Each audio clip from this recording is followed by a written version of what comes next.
ወጣቶች በየትኛው እምነት ውስጥ ሆኖ መጻሕፍትን አንብቡ።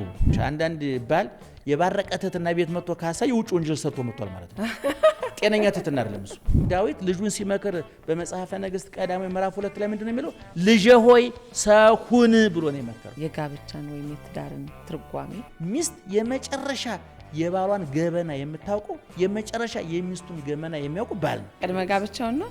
አበባውን ማረግፎ በሽሮና በርበሬ ተተክቷል። ተነጋጊ አየሽ፣ ይሄ ነው ማንረዳው። አዋቂ አእምሮ ያለው ማለት ነው። እናቴ አባቴ ወንድሜ በአንድ ወር ውስጥ ነው የሞተው።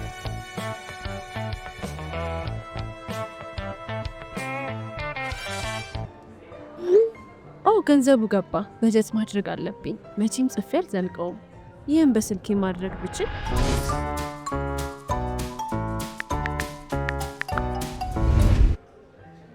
ቪዲዮና ፎቶ ለመላክ ሀገርኛ አማራጭ ቢኖር ሳውሰስ በኪውአር ኮድ ብከፍልስ?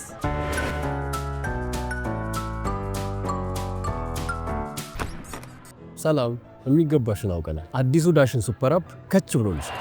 በትክክል ዳሽን ሱፐር አፕ በኪውአር ኮድ ለመክፈል በጀት ለማቀድና ለመከታተል ቴክስት፣ ፎቶ፣ ቪዲዮና ማንኛውንም ፋይል ያለምንም ክፍያ በቀላሉ የሚላላኩበት ሀገርኛ መተግበሪያ። ቢል ለመክፈልም ሆነ የአየር ሰዓት ለመሙላት ገንዘብ ሲልኩ እንደ ቴክስት በፍጥነት።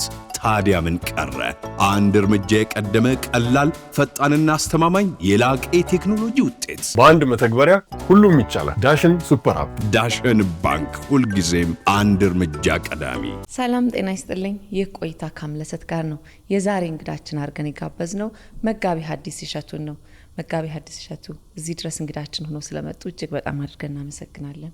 እኔም እግዚአብሔር ይስጥልኝ ስለጋበዛችሁኝ፣ ሐሳቤን ወደ ሰው እንዲያሻግር ድልድይ ስለሆናችሁኝ አመሰግናለሁ። እግዚአብሔር ይስጥልን፣ እግዚአብሔር ያክብርልን። የኔታ እያልኩ ነው የምንጫወተው። በጣም ነው ደስ የሚለኝ። ለዛ መጠናለሁ ብዬ ሳይሆን የኔታ ሚሎ እንዳይጠፋ ድንጋይ ላይ ጽፈሽ ሆነ ነገር ታቆየ የለ? አዎ፣ የኔታ ሚሎ እንዳይጠፋ ማቆያ መሆን ራሱ ቀላል ነገር አይደለም። ምን ማለት ነው የኔታ? ከዛን ጀምር። በጣም ጥሩ። አዎ፣ የኔታ ማለት የኔ ጌታ ማለት ነው። መምህሮቻቸውን የጥንት ደቀ መዛሙርት መምህራን ተማሪዎች የሚጠሩበት የመንፈሳዊው ትምህርት ቤት መጠሪያ ነው እና የኔታ ለመባል በቤተ ክርስቲያን ሙያዎች በአንድ በሁለት በሶስትም በአራትም እንደየአቅሙ እንግዲህ ከብፌው ላይ እንደየድርሻው ያነሳ እንደየአመጋገብ አቅሙ እንደሚባለው እንደየአቅማቸው ከእውቀቱ የወሰዱ መምህራን የኔታ ይባላሉ። እንዳልኩሽ የኔታ የሚባሉት የኛ መምህራን በጣም የተከበሩ፣ በመንፈሳዊ ሕይወታቸው፣ በእውቀታቸው፣ በሃይማኖታቸው ነፍሳቸው ከስጋቸው የታረቀላቸው፣ ሃይማኖት ከምግባር የተገናኘላቸው፣ ያመኑትን የሚናገሩ፣ የተናገሩትን የሚኖሩ፣ የሚኖሩትን ደግሞ ግማሾቹ የጻፉ፣ በአብዛኞቹ አይጽፉም። የኛ መምህራን ታውቂያለሽ፣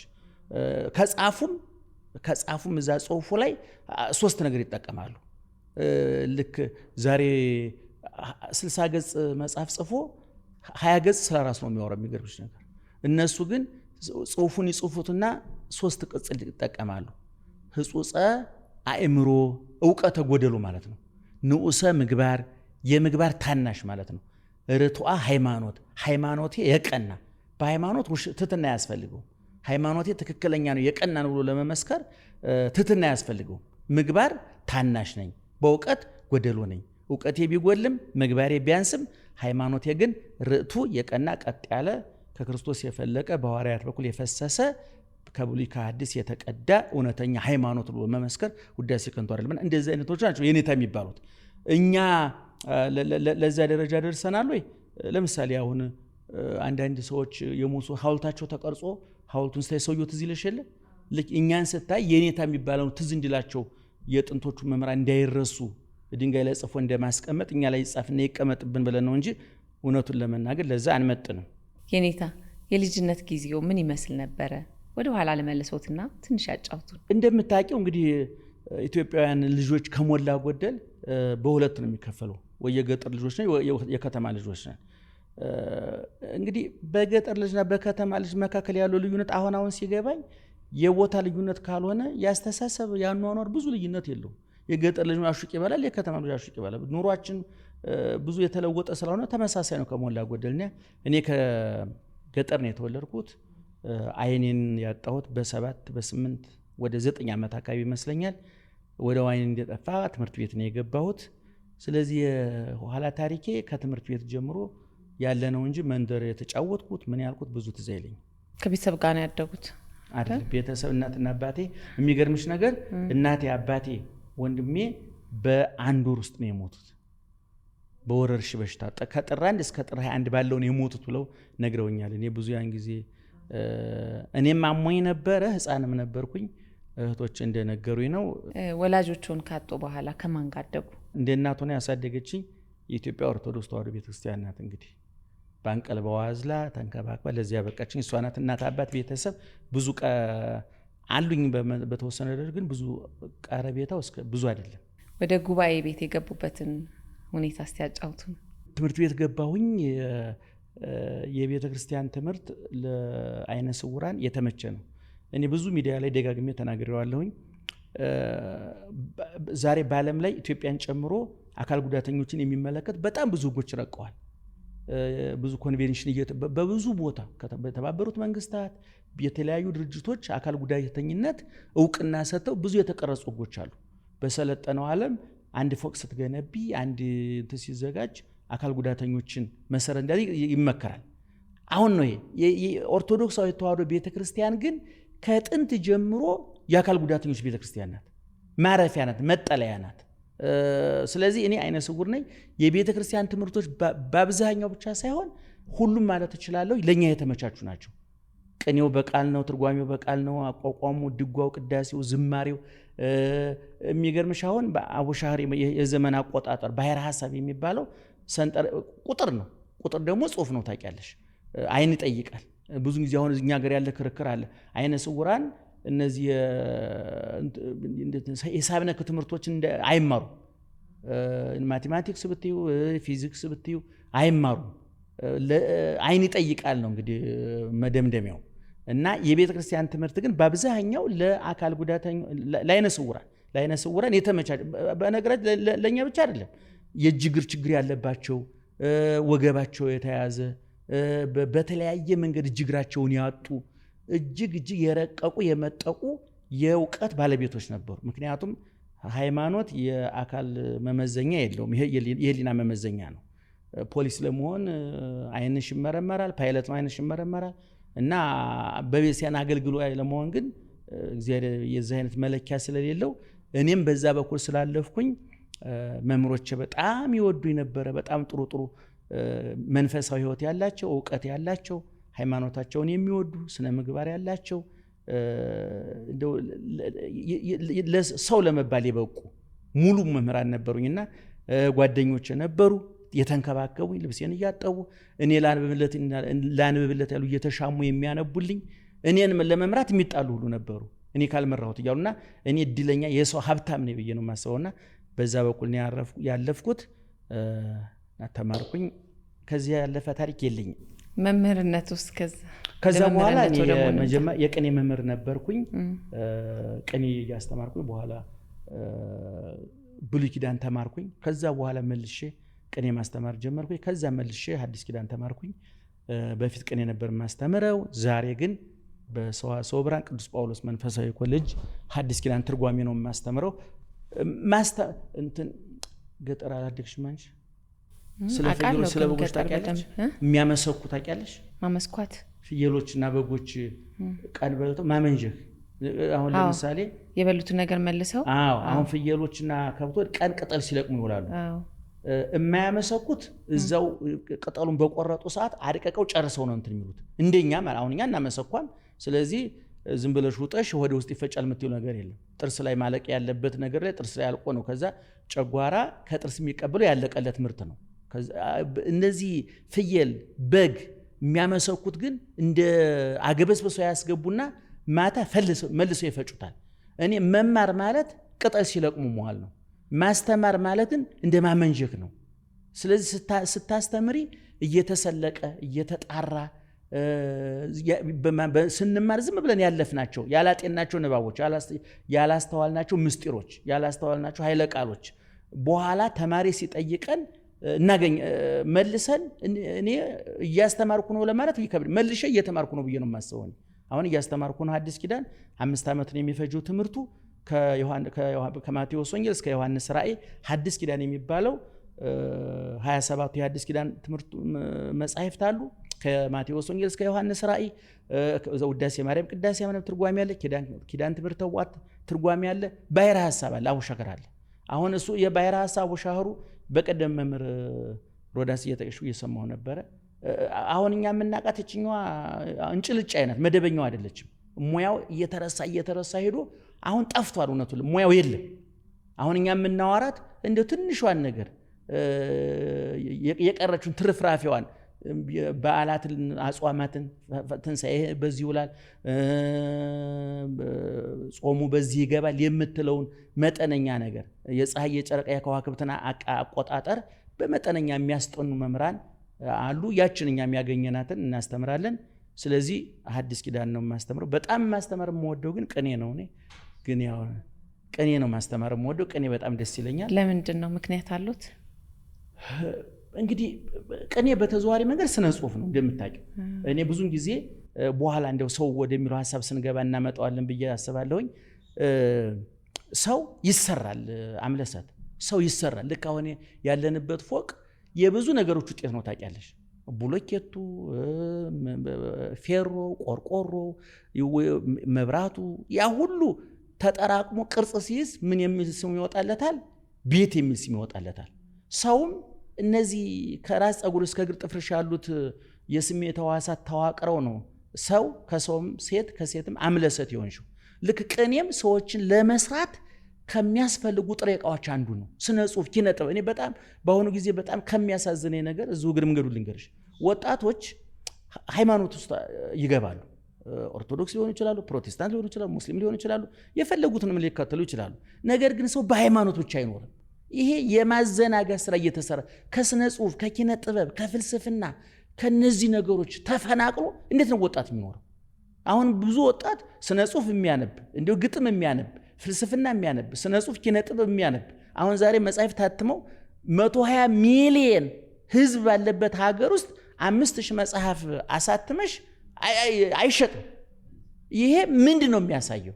ግን እነዛ ሰውን የሚያሰክኑት የሚጠርቡት የሚሞርዱት እንስሳዊ ጠባዩን አውሪያዊ ባህሪውን ለውጠው ቅርጽ የሚያስይዙት መጻሕፍት ናቸው።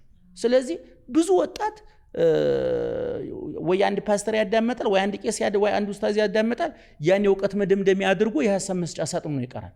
እኔ ወጣቶች በየትኛው እምነት ውስጥ ሆኖ መጻሕፍትን አንብቡ። ስነ ጽሁፍ በጣም በጣም በጣም ጠቃሚ ነው። እኔ በጣም ስለምወድ ነው። ቅኔ ማለት ከስነ ጽሁፍ ከኪነ ጥበብ ዘርፎች ከፍልስፍና ዘርፎች አንዱ ነው። መልሰሽ የምትፈጠሪበት መልሰሽ ልክ አፈሩ ተቦክቶ ሸክላ እንደሚሆነው ሲሚንቶ ተቦክቶ ቤት እንደሚሆነው ሰውም በነዚህ በቅኔው በስነ ጽሁፉ በኪነ ጥበብ በሃይማኖቱ እነዚህ ሁሉ ነገሮች የተሰሩት ለሰው ነው።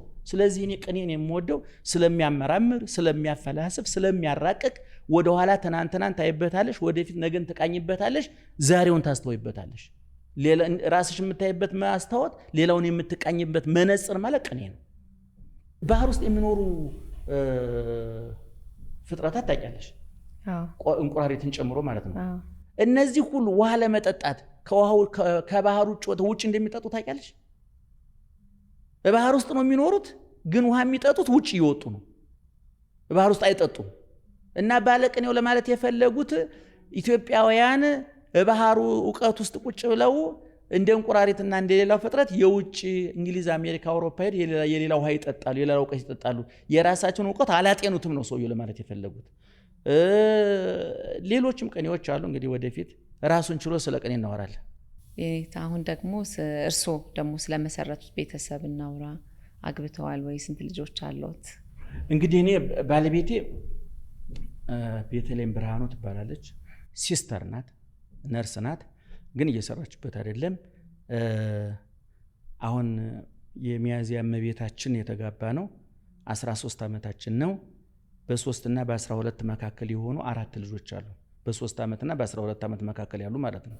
ከኔ ጋር ይመሳሰላል። የእርስዎ? ያንቺ ምን 4 ናቸው? 4 ናቸው። 12 ዓመቴ ነው። በ12 እና በ2 ዓመት መካከል ናቸው። ይገርማል። አዎ ግጥም ጥሞሽ አይደል? አዎ እንደዚህ እንግዲህ ይሄን ፕሮግራም የሚከታተሉ እንደዚህ የሚገጣጠም በጣም ብዙ ፍጥረት አለ። ሰውነንና በአንድ አጥር ውስጥ ነው ያለ ነው። ብዙ የሚያገናኙ ነገሮች ይኖራሉና ባለቤቴ ቀና ሰው ናት፣ በጎ ሰው ናት። የውስጥም የውጭም ቆንጆ ናት፣ ከውጭም ቆንጆ ናት። አይናማ ናት። አይኗ በጣም ነው የሚያምረው።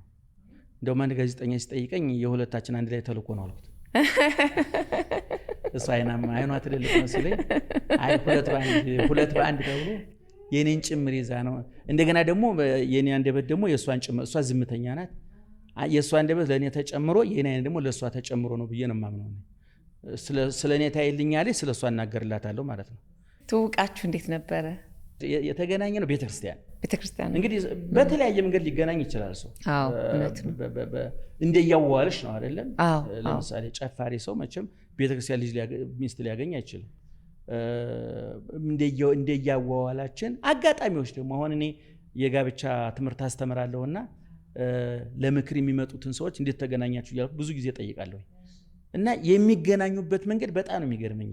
አውሮፕላን ውስጥ የተገናኙ፣ ታክሲ ውስጥ የተገናኙ፣ ሰርግ ላይ የተገናኙ፣ ለቅሶ ቤት የተገናኙ፣ ብቻ ስልክ ተሳስቶ ተደውሎ አሁን የዛሬ 6 ወር ነው 7 ወር አካባቢ ለምክር ነገ የመጡት ባልና ሚስቶች ስልክ ተሳስታ ደውላ በዛው ንግግር ጀምረው ለዛው በጋብቻ በቅተው ትዳር መሰረቱት። እና የኔ ያው እንደምታውቂው ቤተክርስቲያን ውስጥ ነው ኑሮዬም። እሷ ቤተክርስቲያን ትመላለስ ነበረ፣ እዛ ተገናኘ። ገንዘቡ ገባ። በጀት ማድረግ አለብኝ። መቼም ጽፌ አልዘልቀውም። ይህን በስልኬ ማድረግ ብችል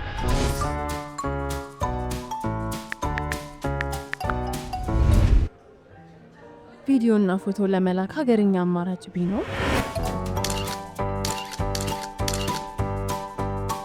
ሳምሰንግ በኪውአር ኮድ ብከፍልስ?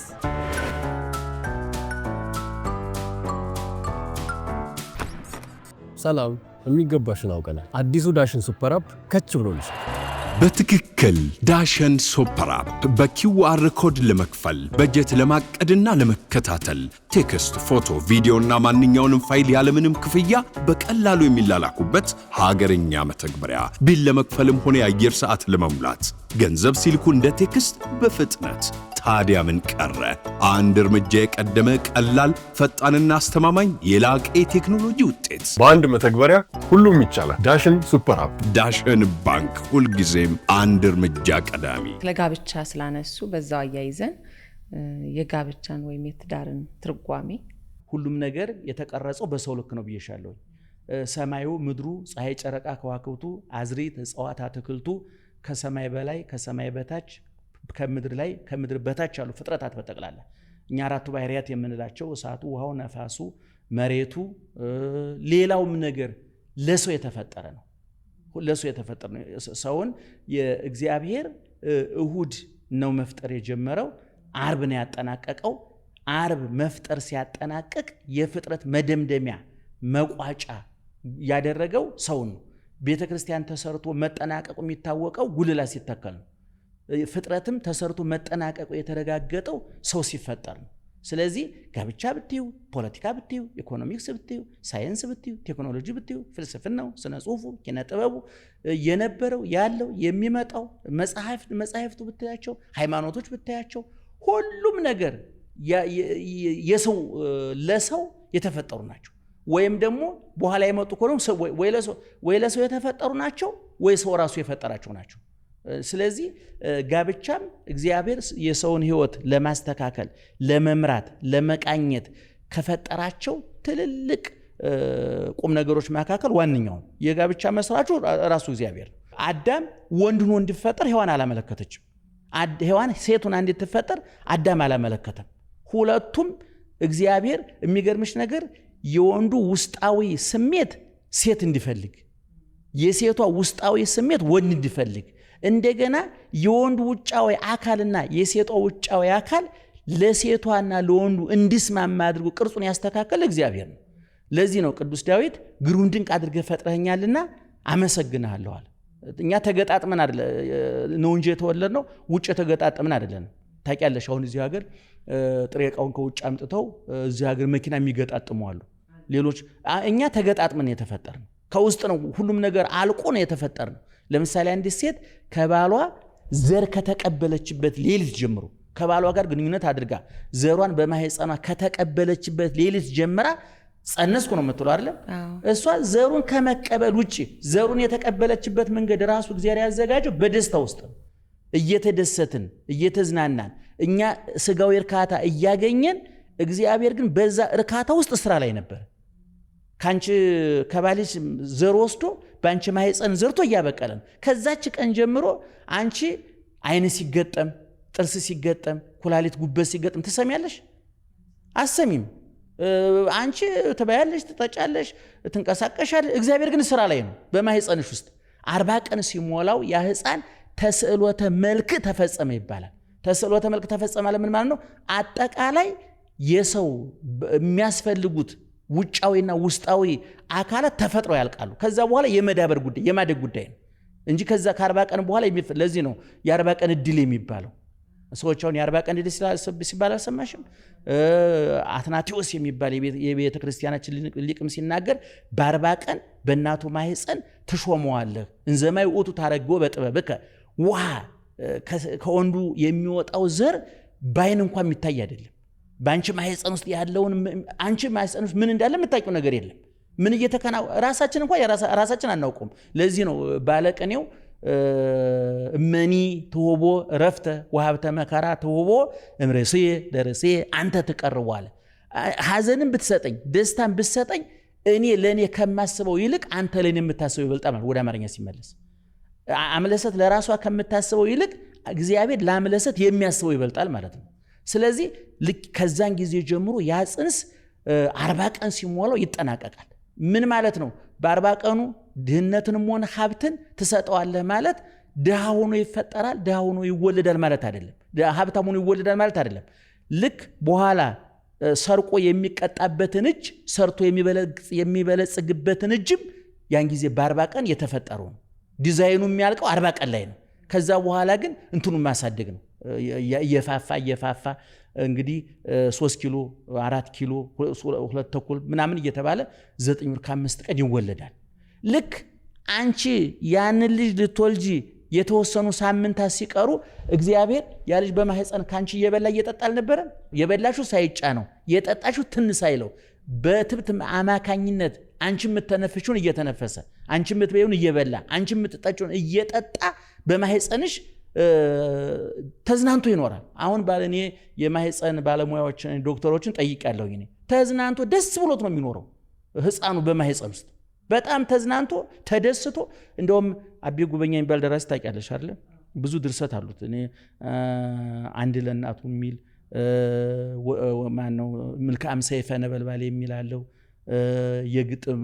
የግጥም መስኮት የሚላለው አልወለድም የምትል ግን ዘመን የማይሸራት በ1960ዎቹ ውስጥ ነው የተጻፈ ዓመተ ምህረት። የዛ ላይ ያለው ህፃኑ ምንድነው ክርክሩ? አልወለድም ነው። እኔ ያለሁበት ማህፀን እናንተ ካላችሁበት ዓለም ይሻላል ነው የሚለው ልጁ። ምን እናቱን ነው አልወለድም ያለ የሚከራከራት። ምን አዘጋጅተሽልኛል? ትምህርት ቤት አለ። እናቱን ለማይነት የኔ በረንዳ ዳሪ ናት። እንዳንቺ በረንዳ ዳሪ ለመሆን ነው ወይ የሚወለደው? ይከራከራል ልጁ። ስለዚህ ያ ህፃን ልክ ሲወለድ በማህፀን ያለው ምግብ ይቋረጣል አይደለም? ልክ እናት ጡት ላይ ምግብ ያዘጋጃል እግዚአብሔር። ያ እናቲቱ ጡት ላይ ያለው ወተት ጨው ጨምሩብኝ አይል አፍሉኝ አይል። አሁን ሳይንስ ይሄን ያህል ተራቆ በምግብ ላይ ተራቋል። ታውቂያለሽ? ይሄን ያህል ተራቆ የእናት ጡት ወተትን ያህል ምርት ማምረት አልቻለም። በፍጹም ያን የእናትን ጡት የሚተካ የለም። አፍሉኝ አይል፣ ስኳር ጨምሩብኝ አይል። እንደገና ደግሞ ልክ ስታጠቢ እናቶቻችን በፊት ፈንጠቅ አድርጋ ያፈሱ ነበር። ግን እዛ ህፃን ልጅ ውሃ አይጠጣም። ታውቂያለሽ አይደል? የልጅ እናት ነሽ። ነገር ግን እግዚአብሔር ጡትሽ ላይ ከወተቱ አስቀድሞ ትንጥዬ ለሱ የምትመጥን ውሃ ያዘጋጃል። ጫፉ ላይ ውሃ አለ ነው የሚሉት ሐኪሞቹ የሚነግሩ። ያችን ጠጥቶ ነው ከዛ ወደ ወተቱ የሚሸጋገረው ነው የሚሉት ባለሙያዎቹ ጠይቀ እንደተረዳ ነው። ስለዚህ እኔ ይሄን ህፃን ከዛ በኋላ ተወልዶ አድጎ ሰው አድርጎ ፈጥሮ ለትዳር የሚያበቃው ማን ነው? እግዚአብሔር ነው። ስለዚህ የትዳር መስራቹ ቅድም እንዳልኩሽ ይሄንን ከእናቱ ማህፀን የነበረው ጡንቻውን አፈርጥሞ አካሉን አስፍቶ ቁመቱን ውስጣዊ ውጭ አካሉን አዳብሮ ለአቅመ ሔዋን ለአቅመ አዳም ሲደርስ ለጋብቻ ይደርሳል። ስለዚህ አዳምና ሔዋንን በዚህ መንገድ እነሱ የተፈጠሩበት መንገድ ሌላ መንገድ ነው ታውቂዋለሽ። ነገር ግን አዳምን ወንድ ሔዋንን ሴት አድርጎ ውጫዊ ውስጣዊ ስሜታቸውን እንዲግባባ እንድናበብ እንድደማመጥ አድርጎ የፈጠረ እግዚአብሔር ነው። አንድ ሴት ወንድ ስታይ ልቧ ይደነግጣል። ይሄ እግዚአብሔር በውስጧ የቀበሩ የመፈለግ ስሜት ነው። አንድ ወንድ ሴት ሲያይ ልቡ ይደነግጣል። ይሄ የጸጋ ነው። እንግዲህ አንድ ወንድ አይቶ በሌላ መንገድ ልቡ ከደነገጠ ሰይጣን ተቆራይቶታል ማለት ነው። አንድ ሴት አይታ ከደነገጠ ሰይጣን ተቆራይቶታል ማለት ነው። ይሄ የመፈላለጉ ስሜት ግን እግዚአብሔር በውስጣችን ያስቀመጠልን ጸጋ በረከት ነውና እንግዲህ ቅድም እንዳልኩሽ ጋብቻ አዳምና ሔዋን በገነት አዳምን ወንድ ሔዋንን ሴት አድርጎ ጋብቻውን የመሰረተ እግዚአብሔር ነው። ከዛን ጊዜ ጀምሮ እንግዲህ 7 ዓመት ሙሉ በተድላ በደስታ በእውነት አዳምና ሔዋን ገነት የኖሩት ኑሮ ልብ ወለድ ፊልም ላይ እንኳን ማምጣት አይቻልም። ለዚህ ነው አዳም ከገነት ተባሮ ያለቀሰው ለቅሶና እኛ የምናለቅሰው ለቅሶ አንድ አይነት አይደለም ይላሉ ሊቃውንቱ። አዳም አይቶ ነው ያጣው። እኛ ግን አዳም ያጣውን ነው ገና አባታችን አጣ ብለን እያለቀስን ያለ ነው። አዳም አይቶ ያጣ ነው። መቼም አግኝቶ ማጣት ተሹሞ መሻር በጣም በጣም ከባድ ነው። አትራፊ ሆነሽ ቆይተሽ መክሰር፣ ጤነኛ ሆነሽ በሽተኛ መሆን፣ ተሹመሽ ቆይተሽ መሻር በጣም ከባድ ነው። አዳም አግኝቶ ነው ያጣው። ለዚህ ነው የአዳምን ለቅሶ ከሌላ ሁሉ ለቅሶ ይበልጣል፣ አይቶታል ገነትን ይላሉ። እኛ ገና በመጻሕፍት አይንን ያየ ነው እንጂ አላየ ነው። ስለዚህ ከዛ በኋላ እንግዲህ ሔዋን እንድትሰማ የታዘዘችው የአዳምን ቃል የእግዚአብሔርን ቃል ነበረ። ከዛ ተጨማሪ ጎረቤት የሰይጣንን ቃል ሰማች። ያ ትዳር ተበጠበጠ። የሁለቱ ትዳር መበጥበጥ ለዓለም መበጥበጥ መነሻ ሆነ። ዛሬ አሁን እኛ ዓለም ላይ የሚደርስብን መከራ ስቃይ ሁሉ የአዳምና ሔዋን የሁለት ባልና ሚስቶች ያለ መግባባት ውጤት ነው፣ ያለ መስማማት ውጤት ነው። ጆሮዋን ማን ነው መስማት ያለብኝ? አንዳንድ ጊዜ አንዳንድ ትዳርኛ ምክር እኛ ጋር የሚመጡ አሉ። ባሏን ትታ ጓደኛዋን የምትሰማ፣ ባሏን ትታ እናቷን የምትሰማ፣ ባሏን ትታ አባቷን የምትሰማ፣ ሚስቱን አስቀምጦ እናቱን የሚሰማ። አንዳንድ እንደውም እኮ እኛ ለእንትን ሲመጡ ሚስቱ እያለች ምናምን ሳስትለው ማየጋበለች መጥቻለሁ እንደ ሕፃን ልጅ። ይሄ ገና ሕፃንነቱ ሳይጨርስ ነው ያገባው ማለት ነው። ስለዚህ ሴት የታዘዘችው ባሏ እንዲሰማ ነው፣ ባል የታዘዙ ሚስቱን እንዲሰማ ነው። ሔዋን ግን በስህተት ሰይጣንን በመስማቷ እግዚአብሔርና አዳምን ባለመስማቷ ያ ትዳር ተበጠበጠ።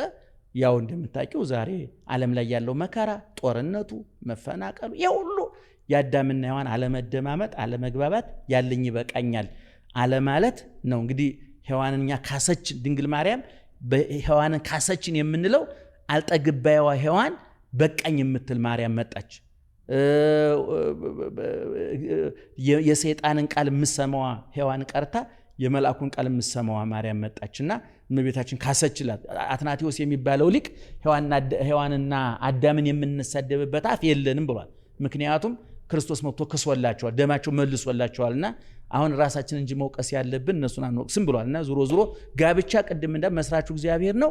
እኔ በጋብቻ ውስጥ አምለሰት እንደው 6 በረከቶች አሉ ብዬ አስባለሁ። እኔ ሁሉም ሰው እንደው እስኪ መቼም ይሄ ኮሜንት መስጫ የምትሉት ነገር አለ አይደል? እንደው እኔ 6 ነጥቦች እናገርና ከ6ቱ እነዚህ ደርሰውኛል ያህል ደረሰኝ የምትሉ ጻፉላቸውና እናምለሰት ያነቡታል ያዩታል ብዬ አስባለሁ። የመጀመሪያው የትዳር በረከት ወይም ባል ማግኘት ነው፣ ሚስት ማግኘት ነው። ብዙ ሰው የሚሞኘው ሴት ማግኘትና ሚስት ማግኘት ተመሳሳይ ይመስለው ይችላል። ባል ማግኘትና ወንድ ማግኘት ተመሳሳይ ሊመስለው ይችላል። ሴት ማግኘት አንድ ሰው ቡና ቤት ሄዶ እኮ ተኝቶ ረክሶ እኮ ሊያድር ይችላል። ሚስት አይደለም ሴት ነው ያገኘው። አንድ ሴት እኮ ቡና ቤት የሆነ ወንድ ጋራ ተኝታ ልትመጣ ትችላለች እኮ፣ ወንድ ነው ባል አላገኘችም። ባል ማለት በመጽሐፍ ቅዱስ ማዕረግ ነው፣ ሹመት ነው፣ የእግዚአብሔር ምሳሌ ነው። እንደውም በዚህ ትንቢተ ኢሳይያስ ምዕራፍ 54 ላይ ስትመለከች ፈጣሪሽ ባልሽ ነው ይላል። እግዚአብሔር በባል ተመስሏል። በምን አይነት ባል? የዝም ብሎ የወሮጭ ሲጠየቅ እንደ ሕፃን ልጅ የሚያለቃቅሰው ባል በሰጪው በለጋሱ እግዚአብሔር ምሳሌ ሊሆን አይችልም። ባሏን አስቀምጣ ጎረቤት የምታዳምጥ ሚስት፣ ጓደኛ የምታዳምጥ ሚስት የቤተ ክርስቲያን ምሳሌ ልትሆን አትችልም። ስለዚህ ባልነት፣ ሚስትነት ማዕረግ ነው። ስለዚህ የመጀመሪያው ጸጋ ምንድን ነው? ሚስት ማግኘት፣ ባል ማግኘት ነው። ለዚህ ምሳሌ የሚሆነን ሰሎሞን ነው። ሰሎሞንን ታውቂዋለሽ። በ12 ዓመቱ የነገሰ ጥበብ የተሰጠው ዕውቀት የተሰጠው ሀብት የተሰጠው ካንተ በኋላ ካንተ በፊት በሀብት በዕውቀት በስልጣኔ የሚመስል የለም ተብሎ የተደነቀ እስራኤል በዘመናቸው አይተውት የማያውቁትን ሰላም ያዩበት ይበሉ ወይ ሰጥዩ ወይ አርፉት አይተበለሱም ወይ ኖሙ እስራኤል በታሪካቸው ሰላም ወጥተው ገብተው እፎይ ብለው አርሰው ቆፍረው አምርተው አጭደው ወቅተው በልተው ያውቁ እስራኤል በህይወታቸው። በሰሎሞን ዘመን ነው እንደልባቸው በየወይኑ በየበለሱ በየወይራው ዛፍ ስር በልተው ጠጥተው እንደልባቸው ተኝተው ተዘልለው የኖሩት በሰሎሞን ዘመን ነው። እና የሰሎሞን ግን መጨረሻ ላይ ምን ኪሳራ ገጠመው መሰለሽ? በመጽሐፈ ነገሥት ቀደም ምዕራፍ 11 ላይ ስትመለከቺ ሰሎሞን ሴቶች ማብዛት ጀመረ። ለዛውም የሚያመጣቸው ሴቶች ከየቦታ ያመጣቸው ናቸው። ለምሳሌ ንግሥተ ሳባየኛ ሄዳ ኢየሩሳሌም ሄዳ እኮ ወልዳ መታለች። ምናልባት እንደው እግዚአብሔር አድሎን ሰሎሞን ሆኖ ነው እንጂ ታሪክ ያተረፍነው ዳዊት ቢሆን አይቀርባትም ነበር፣ ጉዱነን ነበር እውነቱን ለመናገር። ሰሎሞን ከግብፅም ከሶሪያም ከሊባኖስም ከፍልስጤም ከየቦታው ሴቶች አመጣ። ሴቶች ማምጣቱ ብቻ ለማደጋው እናት አለ አደጋው ሴቶች ማምጣቱ ሳይሆን የመጡት ሁሉ ሴቶች መዴዲዎች፣ ስዶች፣ ሃይማኖት የሌላቸው፣ ባህል የሌላቸው፣ ስርዓት የሌላቸው ጣዖት አምላኪዎች ባዘሉት ጣዖት እየታዘለ ሰይጣን ወደ ሰሎሞን ቤተ መንግስት የገባበት ነው። እና የሰሎሞን መጨረሻ ላይ በሴት የሁሉ ኪሳራ ከደረሰበት በኋላ መጽሐፈ ምሳሌ፣ መጽሐፈ መክብብ፣ መጽሐፈ ተግሳጽ፣ መጽሐፈ መኃልየ መኃልይ፣ መጽሐፈ ጥበብ የሚባሉ ሁለት ፍልስፍና ያለባቸው ስነ ጽሑፍ ያለባቸው ሃይማኖት ያለባቸው ምግባር ያለባቸው እንደውም በቤተ ክርስቲያናችን ትምህርት ለህፃናት እንድናስተምራቸው እንድናስነብባቸው ከሚመከሩት የመጽሐፍ ቅዱስ ክፍሎች መካከል አንዱ የሰሎሞን መጽሐፍት ናቸው። እና ሰሎሞን መጨረሻ ላይ ምንድነው ያለው? ሀብትና ባለጸግነት ከእናት ከአባት ይወረሳል፣ መልካም ሚስት ግን ከእግዚአብሔር ዘንድ ነው። አንዳንድ ጊዜ ሰዎች ይጠናናሉ። ታውቂያለሽ እዛ ሀገር አለን። እኔ ብዙ ጊዜ ተናግሬያለሁ። እኔ አሁን አጠናናችን ራሱ መልሶ መጠናት አለበት ብዬ ነው የማስበው። ምኑ ነው እያጠናን ያለን? አንዳንድ ጊዜ የምታጠኙ ሰውዬ ኪሱን ያጠኑ ሴቶች ቀልጠው ቀርተዋል።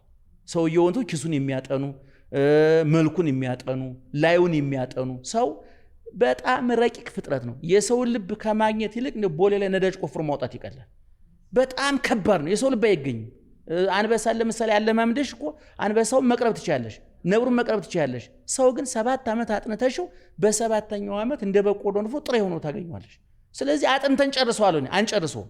እንደገና ደግሞ ሙልጭ አድርገንስ ማጥናት አለብን ወይ እንዴ? ይሄም ሌላ ጥያቄ ያለውና ሰሎሞን እንዳለው ሚስትና ሀብትና ባለጸግነት ቤት አባትሽ ሊያወርሱ ይችላሉ፣ ሀብት ሊያወርሱ ይችላሉ። ባል ግን ሊሆኑሽ አይችሉም። ወንድምሽ ባል ሊሆንሽ አይችልም፣ ሊያመጣልሽም አይችልም። ስለዚህ ባል የማን ስጦታ ነው? የእግዚአብሔር ስጦታ ነው። ሚስት የማን ስጦታ ናት? የእግዚአብሔር ስጦታ ናት። ስለዚህ ቁጥር 1 በረከት የሚባለው ሚስት ማግኘት ባል ማግኘት ነው። አብርሃም ሳራን ባያገኝ፣ ይስሐቅ ርብቃን ባያገኝ፣ ኢያቄም ሐናን ባያገኝ ምናልባት የዓለም ታሪክ በዚህ ልክ ሊሆን አይችልም ነበር። ስለዚህ ሚስት ማግኘት የመጀመሪያው ቁጥር 1። ሁለተኛ በረከት ልጅ ማግኘት ነው። ብዙን ጊዜ እኛ አግብቶ መውለድ ፀሐይ ሲገባ ሲወጣ ክረምት እንደሚፈራረቀው በቃ የማይቀር ግዴታ ሊመስለን ይችላል። ግን ያ የሚሆነው እግዚአብሔር ሲፈቅድ ነው። ይህን ማወቅ ያስፈልጋል። እኔ አንድ ጊዜ እኔ ጋር አንዲት ልጅ ለምክር መጣች። ካገባች 9 ዓመቷ ነው። ልጅ ለጊዜው አልወለደችም። እና ምን አለችኝ? እንደው እግዚአብሔር አይቶብኝ ሆኖ ያለች። ምንድን ነው? እኔ ገና ሳልገባ በቃ 1 4 5 ዓመት በተከታታይ ወልድና ከቤት አልወጣም፣ ጣጣዬን ጨርሼ ነው ከቤት ወጥቼ ስራ የምሰራው ብዬ እቅድ አውጥቼ ነበረ። እና ያን አይቶብኝ ነው መሰለኝ። እግዚአብሔር ጥቃቅን ነገር እያየ የሚቀጣ የቀበሌ ሊቀመንበር አይደለም። እውነቱን ለመናገር እንዲህ አይነት አይቆጥርም እግዚአብሔር። እንዲህ አይነት ነገሮች አያይም እግዚአብሔር። ነገር ግን መታወቅ ያለበት ነገር ምንድን ነው? አንድ ሰው በሌለው ነገር እቅድ ማውጣት የለበትም። የብደት ዋዜማ ማለት በሌለው ነገር እቅድ ማውጣት ማለት ነው። አንቺ በሌለሽ ነገር እኔ ሁል ጊዜ ደጋግሜ እናገረዋለሁ። ለምሳሌ እጅሽ ላይ 1,000 ብር ቢኖርና የምትፈልጊው ዕቃ 10,000 ብር ቢኖር በአቅምሽና በፍላጎትሽ መካከል የ9,000 ብር ክፍተት አለ። ስለዚህ አንቺ 9,000 ብር ከየት ነው የሚመጣው? ስለዚህ እቅድ መመስረት ያለብሽ እጅሽ ላይ ባለው 1,000 ብር ላይ ነው። ባለን ነገር ላይ ነው እቅዳችን መመስረት ያለበትና ልጅ ቢወለድ መልካም ነው፣ እንደ ሃይማኖቱ ባይወለድም መልካም ነው። ልጅ የመንግስተ ሰማያት የይለፍ ወረቀት አይደለም። መውለድ መልካም ነው፣ አለመውለድም በረከት ነው። ሁለቱም በረከቶች ናቸው። ምክንያቱም በመጽሐፍ ቅዱስ ብዙ ደናግል ልጅ የሌላቸው ግን እስካሁን ድረስ ስማቸው ይጠራል። ዮሐንስ አፈወርቅ የሚባል ሊቅ ሲናገር ምን ይላል? ቅዱሳን አልወለዱም፣ ህንፃ አልገነቡም። ብዙ ሰዎች ህንፃ ሲገነቡ ስማችን ይጠራ፣ ልጅ ለምን እንደው የምትፈልጉ ሲባል እንደው ስሜ እንዲጠራ ጧሪ ቀባሪ እንዲሆነኝ ይላሉ። ነገር ግን 7-8 ልጅ ወልደው ጧሪ ቀባሪ አጥተው ቤተክርስቲያን ደጅ ወደቁ ሰዎች አሉ። ህንፃ ገንብተው ህንፃቸው እነሱ በቁም እያሉ የፈረሰባቸው ሰዎች አሉ። ስለዚህ ዮሐንስ አፈወርቅ የሚለው ምንድነው? ሰውን ሊያስጠራው የሚችለው በጎ ስራው ነው ይልና ጳውሎስን ይጠቅሳል። ቅዱስ ጳውሎስ ማለት መናኝ፣ ድንግል፣ ባህታዊ፣ አስቤዛው፣ ትዳሩ፣ ርስቱ፣ ጉልቱ ወንጌል ነው፣ ሌላ ጉዳይ የለውም። ግን ጳውሎስ ካረፈ ከተሰዋ ዛሬ 1900 ዓመቱ ነው። ምናልባት ዛሬም ጳውሎስ ትኩስ ነው። ብዙ ሆስፒታሎች በስሙ ተሰይመውለታል። አውሮፓ አሜሪካ ብትሄጂ ዩኒቨርሲቲዎች፣ ሆስፒታሎች በቤተ ክርስቲያን ብዙ አብያተ ክርስቲያን ተሰይመውለታል። ልጆቻችን በጳውሎስ ስም እንሰይማለን። ዛሬ ጳውሎስ 50-60 ከወለደ ሰው አይበልጥም። ስለዚህ አለመውለድም በረከት ነው፣ መውለድም በረከት ነው። ሁለቱም ግን ጥንቃቄ ይጠይቃሉ። ከወለድን ልጆቻችን የምናሳድግበት መንገድ፣ ካልወለድን ደግሞ በቃ ይሄኛውን ፋይል ዘግተን ቀጥሎ ያለው ጉዳይ ምንድነው? ብዙ ጊዜ ሰዎች በማይለውጡት ነገር ላይ ጊዜያቸውን ሲያጠፉ የሚለውጡት ነገር ያመልጣቸዋል። ለምሳሌ አንቺ ክረምት ቢሆንና እንደው ሰማዩ ጠቋቁሮ ከባድ ዝናብ ሊጥል ደመናው ተንጠርዞ እያየሽ ነው አይደለ? ያ ዝናብ እንዳይቀር ማድረግ ትችላለሽ? አትችይም። አንቺ ማድረግ የምትችይው ምንድነው? ዣንጥላ መግዛት ትችላለሽ። ሰይጣን ግን ዣንጥላ የምትገዥበትን ጊዜ ለማበላሸት ደመናው ቢቀር ምን አለ ብለሽ እንድትመኝ ያደርግሻል። የማይቀረው ነገር የማትለውጪው ነገር ላይ ጊዜ ስታጠፊ ሰይጣን የምትለውጪው ነገር እንዳመልጥሽ ያደርግሻል። እኔ አይነ ስውር ነኝ፣ አይታየኝም። በቃ የአይነን ጉዳይ እኔ ፋይሉን ዘግቼ መዝገብ ቤት መልሻለሁ። ሰይጣን ግን መጥቶ ምን ይላል? አይ በዚህ ላይ እኮ አይን ቢኖር ሊልሽ ይችላል። መልሱ ምን አባካ ገባ? ይሄ ነው ማለት። እኔ ልጅ የሌላቸው ሰዎች ለምን ልጅ አጣሁ ብሎ ከማለት ይልቅ ብዙ አማራጮች አሉ።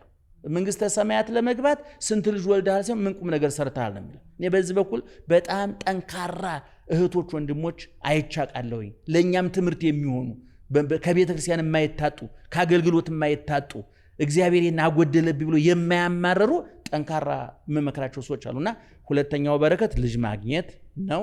ሶስተኛው በረከት ጤነኛ ልጅ ማሳደግ። እኔ ይሄ የገባኝ በዚህ 10 ዓመት ውስጥ 13-12 ዓመት ውስጥ አውሮፓም አሜሪካም ካናዳም አውስትራሊያ በዞርኩበት ዓለም ሁሉ ኦቲዝም የሚባል በሽታ መጥቷል። በሽታ የአኗኗር ቅርጽ ልዩነት ነው የሚባለው። ብዙ ሰዎች ቀጥታ በሽታ ለማለት ያስቸግራል ይላሉ። ምክንያቱም ጭንቅላታቸው በጣም ብሩህ ነው፣ ፈጣኖች ናቸው። ሁኔታዎችን የመረዳታችን ቅደም ተከተል ጉዳይ ካልሆነ በስተቀር ብዙ አስቸጋሪ አይደሉም ይባላል እና ጤነኛ ልጅ መውለድ ቀላል ነገር አይደለም። ብዙ ጤነኛ ልጅ ያላችሁ ሰዎች እግዚአብሔር ልታመሰግኑት ይገባል። መጽሐፍ ቅዱስ ልጆች የእግዚአብሔር ስጦታ ናቸው ይላል። ልጆች የእግዚአብሔር ስጦታ ናቸው። አንቺ ልጅ የሰጠሽ እግዚአብሔር ነው። ስላገባሽ የወንድ ዘር ስለተቀበልሽ ማህፀን ስላለሽ አይደለም፣ እግዚአብሔር ስለፈቀደ ነው። የእግዚአብሔር ስጦታ ደግሞ ጥንቃቄ ይጠይቃል፣ ተንከባክቦ መያዝ ይጠይቃል። ለምሳሌ አንቺ አንድ ስጦታ ሰጠሽ፣ የፊትሻን ስጦታ ብቀደው በተዘዋሪ ምን እያልኩኝ ነው? አልወድሽም፣ አልፈልግሽም እያልኩሽ አይደለም።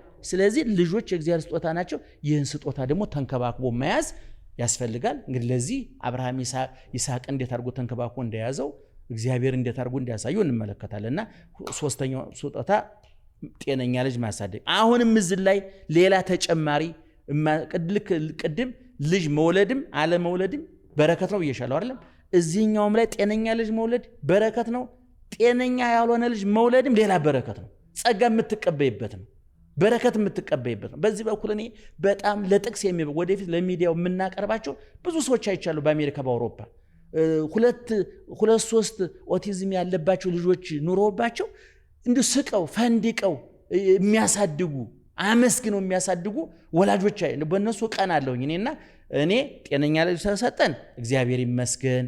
እኛ ጫናውን መቋቋም እንደማንችል አውቆ ጫናውን ታግሶልን ነው። ትንሽ ደግሞ ጤናው ችግር ያለበት ከተፈጠረ ደግሞ መስቀሉን መሸከም ትካሻ እንዳለን አውቆ እግዚአብሔር ነው የሰጠና በሁለቱም በኩል እግዚአብሔር ይክበር ይመስገን። አራተኛ በረከት ለልጅሽ የምታበው ዳቦ የምታጠጭው ወተት አለማጣት። ጧት ተነስቶ ልጅሽ ዳቦ ሲል እኔ አስታውሳለሁ የዛሬ 4-5 ዓመት ይመስለኛል እዛ ትምህርት ቤት የምሰራበት ቦታ እያለሁኝ አንዲት እህት 4 ልጆች እዛ መጣች።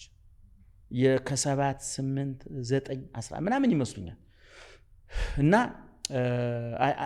እኔ አላውቃትም እሷም እንግዲህ ሚዲያ ላይ አውቃ ሰዎች ናቸው የላኳት እና እነዚህ 4 ልጆች አሉኝ ባሌ ጅቡቲ ሾፌር ነበረ ሞተ ንብረታችንን ሸጠን ጨርሰን አሁን የሚላስ የሚቀመስ የለን እቤት እንጀራ ከጋገርኩኝ 8 ወር አልፎኛል አለች እኔ በእውነቱን ለመናገር ምሳ ይዤ ነበር ሳልበላ ነው 11 ሰዓት ቤት የተመለስኩት ጭንቅላቴን መጥቶኝ ንግግሩ እና አየሽ ልጆችሽ ማየዳቦ ሲሉሽ ቆርሰሽ መስጠት መቻል ቀላል አይደለም ማየወተስ ሲሉሽ ቆርሰሽ መስጠት ቀርተሽ መስጠት መቻል ቀላል አይደለም ስለዚህ የምናጎርሳቸው የምናለብሳቸው ሳናጣ ማሳደግ 4ኛ በረከት ነው 5ኛው በረከት ደግሞ ባንድ ላይ ማሳደግ አሁን ይሄ በተለይ በሰለጠነው ዓለም እኛም ሀገር እየመጣ ነው እናት አልባ ልጅ ወይም አባት አልባ ልጅ ያሳደግን ልጆቹ ከትምህርት ቤት ሲመጡ አባባ የለም ወይም ማማ የለችም ደግሞ እንደዚህ ሆነው በሞት ተለይተው አይደለም በጠባያቸው ተለይተው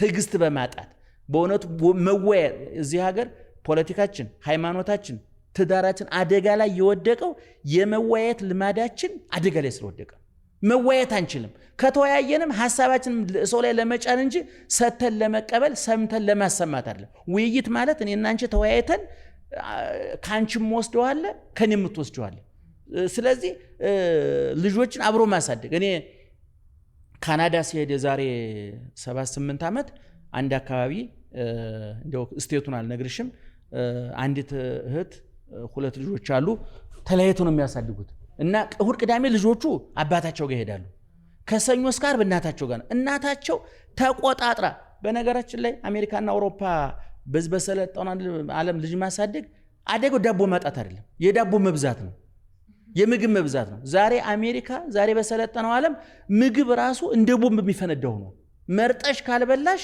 አደጋው ከባድ ነው ምክንያቱም ኬሚካላዊ ነው በጣም ብዙ ጣጣሉ እዛ ውስጥ ገብተን አንፈተፍተ እናቲቱ ከሰኞ እስከ ዓርብ መርጣ ነው የምታበላቸው የሀገሯን ምግብ ሰርታ ተንከባክባን ያዘቻቸው ስለዚህ እሁድ ቅዳሜ ይሄዳሉ ልጆቹ አባታቸው ጋር ይሄዳሉ አባታቸው እሁድ ቅዳሜ ያለ የሌለውን አሟጦ ለግጀሪ ቦታ እየወሰደ ለነሱ የማይሆን ምግብ እየመገበ ሰኞ ያመጣቸዋል ልጆቹ የሚያውቁት ነገር የለም እናታቸው ለጥላቻ ያደረባቸው ግን የሚጠቅማቸውን ስራ እየሰራች ያለችው ማናት እናቲቱ ናት አባትዮ እናቲቱን ለማናደድ ልጆቹ እናታቸውን እንዲጠሉ ለማድረግ ነው የሞኝ ስራ እየሰራ ያለ ስለዚህ እኔ 5ኛው በረከት እንደው እናትና አባት አንድ ላይ ሆኖ እግዚአብሔር የሰጣችሁን በረከቶቻቸውን በሁለታችሁ ስምምነት ወደ መሬት የመጡት አባት እምቢ ቢል እኮ አንቺ ብቻሽ መውለድ አይችልም አንቺ እምቢ ብትይ አባት መውለድ አይችልም ስለዚህ በእኛ ስምምነት ፈርመን እኛ እኮ ከእግዚአብሔር ፈርመን በቃ እናሳድጋቸዋለን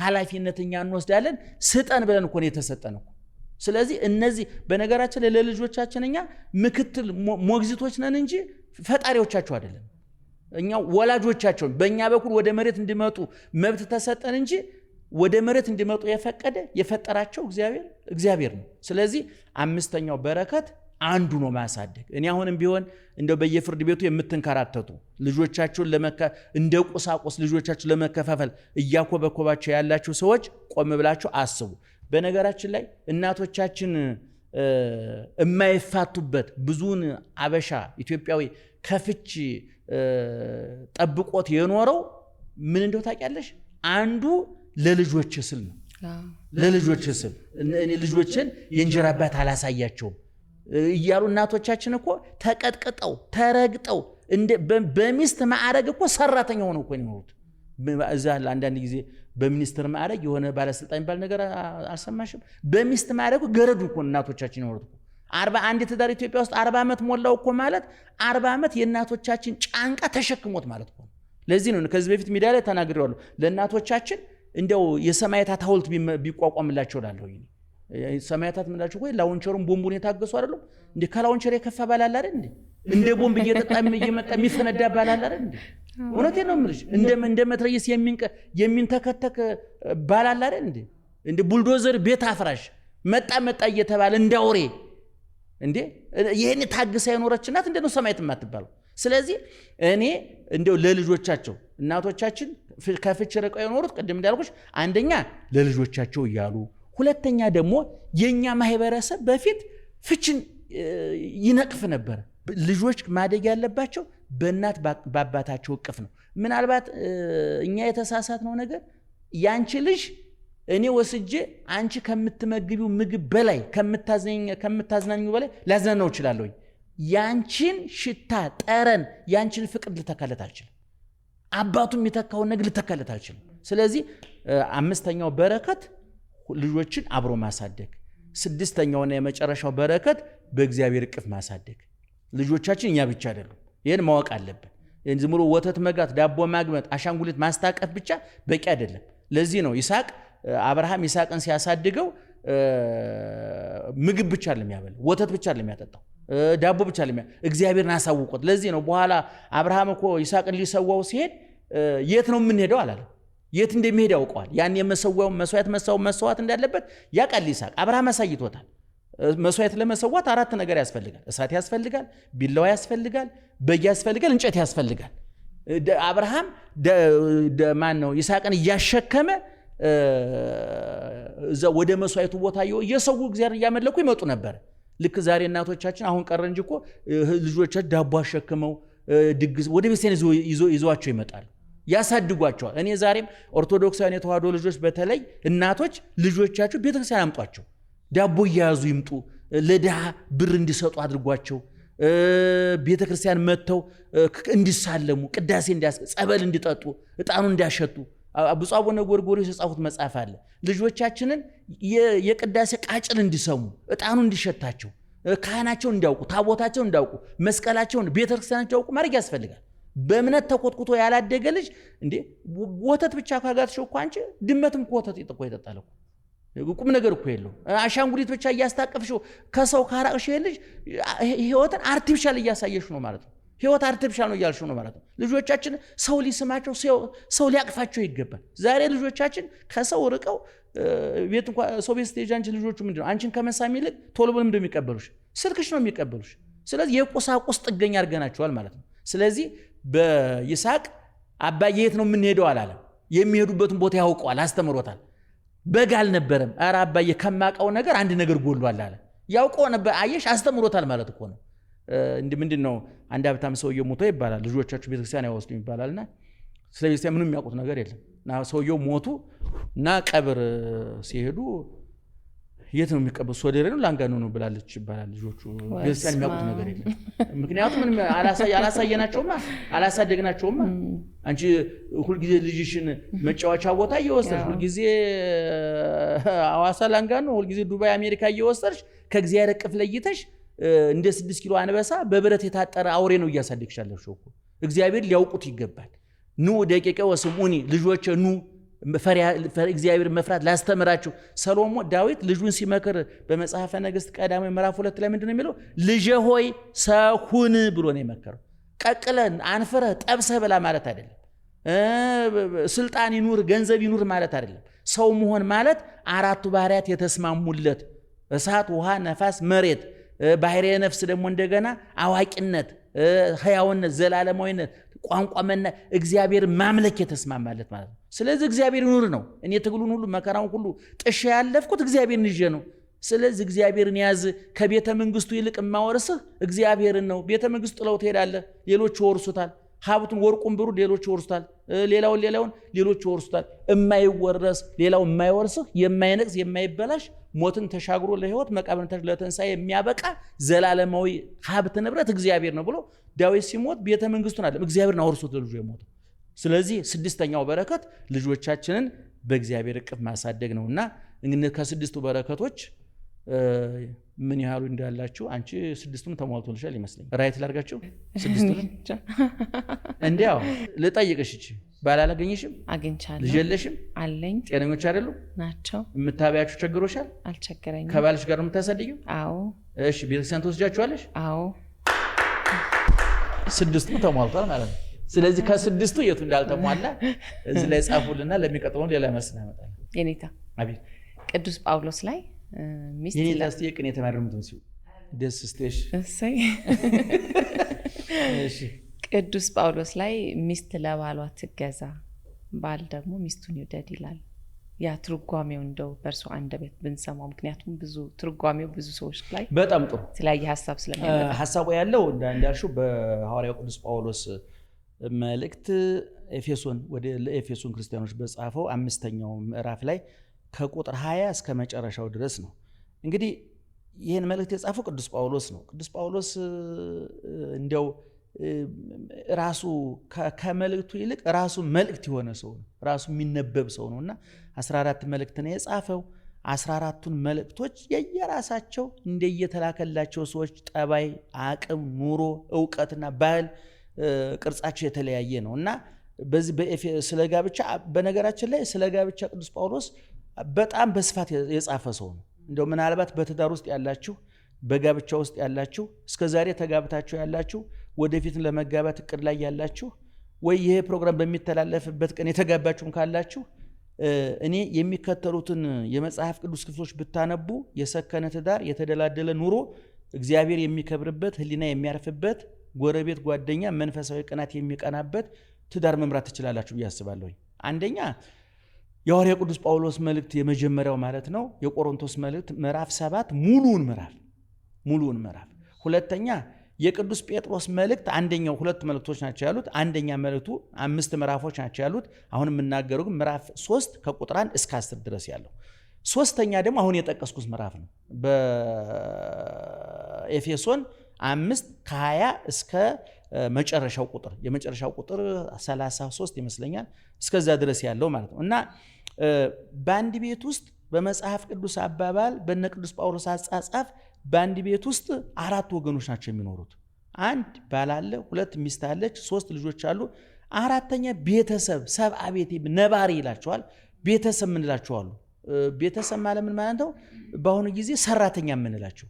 አንድ ሰው ዘበኛ ሊኖረው ይችላል፣ የቤት ሰራተኛ ሊኖረው ይችላል፣ 3-4 ሰራተኛ ሊኖራቸው ይችላል።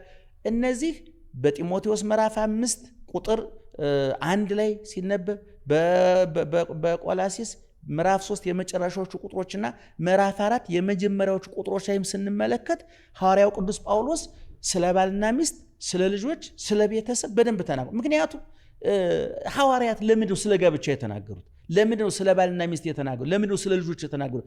ለምንድነው ስለ ወላጆች የተናገሩት? ካል ማጀት ያለው ጉዳይ ካልተስተካከለ፣ ቤት ያለው ጉዳይ፣ የትዳር ጉዳይ ካልተስተካከለ አንድ ቤተክርስቲያን ሃይማኖታዊ ህይወታቸው ሊስተካከል አይችልም። 2 ባልና ሚስቶች አልጋቸው ላይ እንዲስማሙ የምናስተምረው አውደ ምሕረት ላይ እንዳይጣሉ፣ በአስቤዛ በሽሮና በበርበሬው እንዲግባቡ የምናስተምረው ተግባብቶ ስጋ ወደሙ እንዲቀበሉ ለማድረግ ነው። ምክንያቱም ሃይማኖት ከአውደ ምሕረት እስከ ማጀት፣ ከመቅደስ እስከ መኝታ ቤት ድረስ ያለው ጉዳይ ይመለከተዋል፣ ማጀቶች ይመለከተዋል። ስለዚህ እነ ቅዱስ ጳውሎስ ሲጽፉ ሚስት እንዲመሆን አለባት፣ ባል እንዲመሆን አለበት፣ ልጆች እንዲመሆን አለባቸው፣ ቤተሰቦች እንዲመሆን አለባቸው። እናንተ ሰራተኞች ቤተሰብ ያልናቸው ነባሪ የምንላቸው አገልጋዮቹም ማለት ነው ምንድነው የሚላቸው? እናንተ ለጌቶቻችሁ ተገዙ ነው የሚላቸው። እንደውም ለጌቶቻችሁ ስትገዙ ለእግዚአብሔር እንደምትገዙ አድርጋችሁ ቁጠሩት።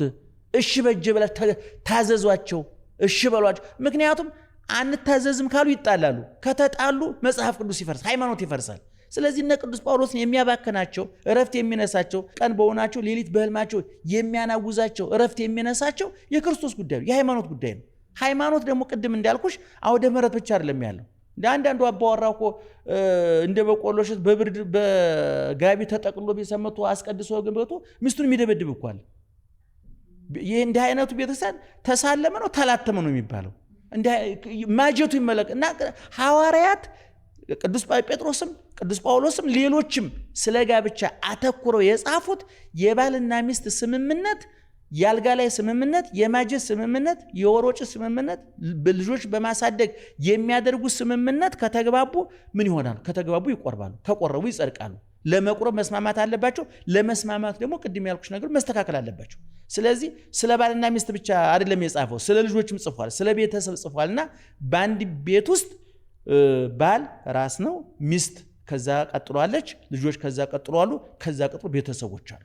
ስለዚህ በዚህ በቆሮንቶስ በኤፌሶን 5ም ቅድም የጠቀሽና የጠየቅሽኝ ምንድነው የሚለው?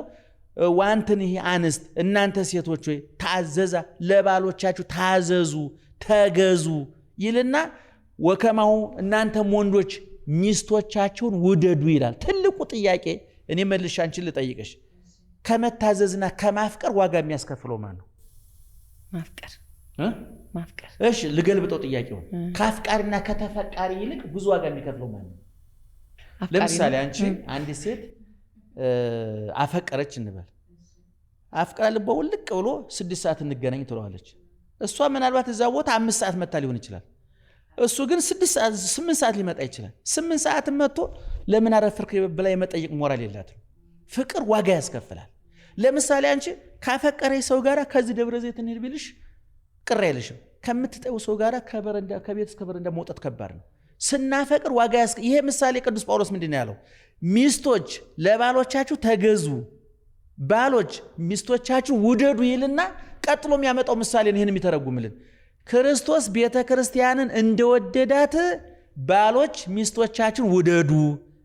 ቤተ ክርስቲያን ለክርስቶስ እንደምትገዛው ሚስቶች ለባሎቻችሁ ተገዙ። እሺ ክርስቶስ እኛን ወዶናል አልወደደንም? ወዶናል። እሺ ዋጋ የከፈልነው እኛ ነን? እሱ ነው? እሱ ማን ዋጋ የከፈልነው? ኢየሱስ ክርስቶስ እሱ ነው። ወዶ አፍቅሮ በፍቅር ምክንያት ትክክለኛው ነው የፍቅር ዋጋ።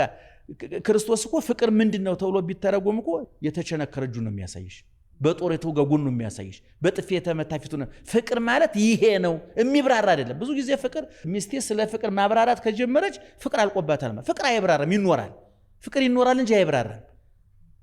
አንዳንድ ጊዜ እወድሻለሁ እሞትልሻለሁ፣ ይሄ ሰውዬ እሞትልሻለሁ ካለ 10 ጊዜ እየተቅለበለበ የጊዜ ጉዳይ ነው እንጂ እገልሻለሁ እያልሽ ማለት እኮ። ስለዚህ ፍቅር አይብራራም። ክርስቶስ ፍቅርን አላብራራም። ምንድነው ፍቅርን የታብራራው? መስቀል ላይ ያብራራ። እኛ ተረጎምንለት። ችንካሩን ስናይ ቁስሉን ስናይ ፍቅሩን አየ ነው። እግዚአብሔር ፍቅር ነው ማለት ይሄ ነው። ፍቅር ሲተነተን ምን ማለት ነው ሲባል ፍቅር ይኖራል እንጂ አይብራራም።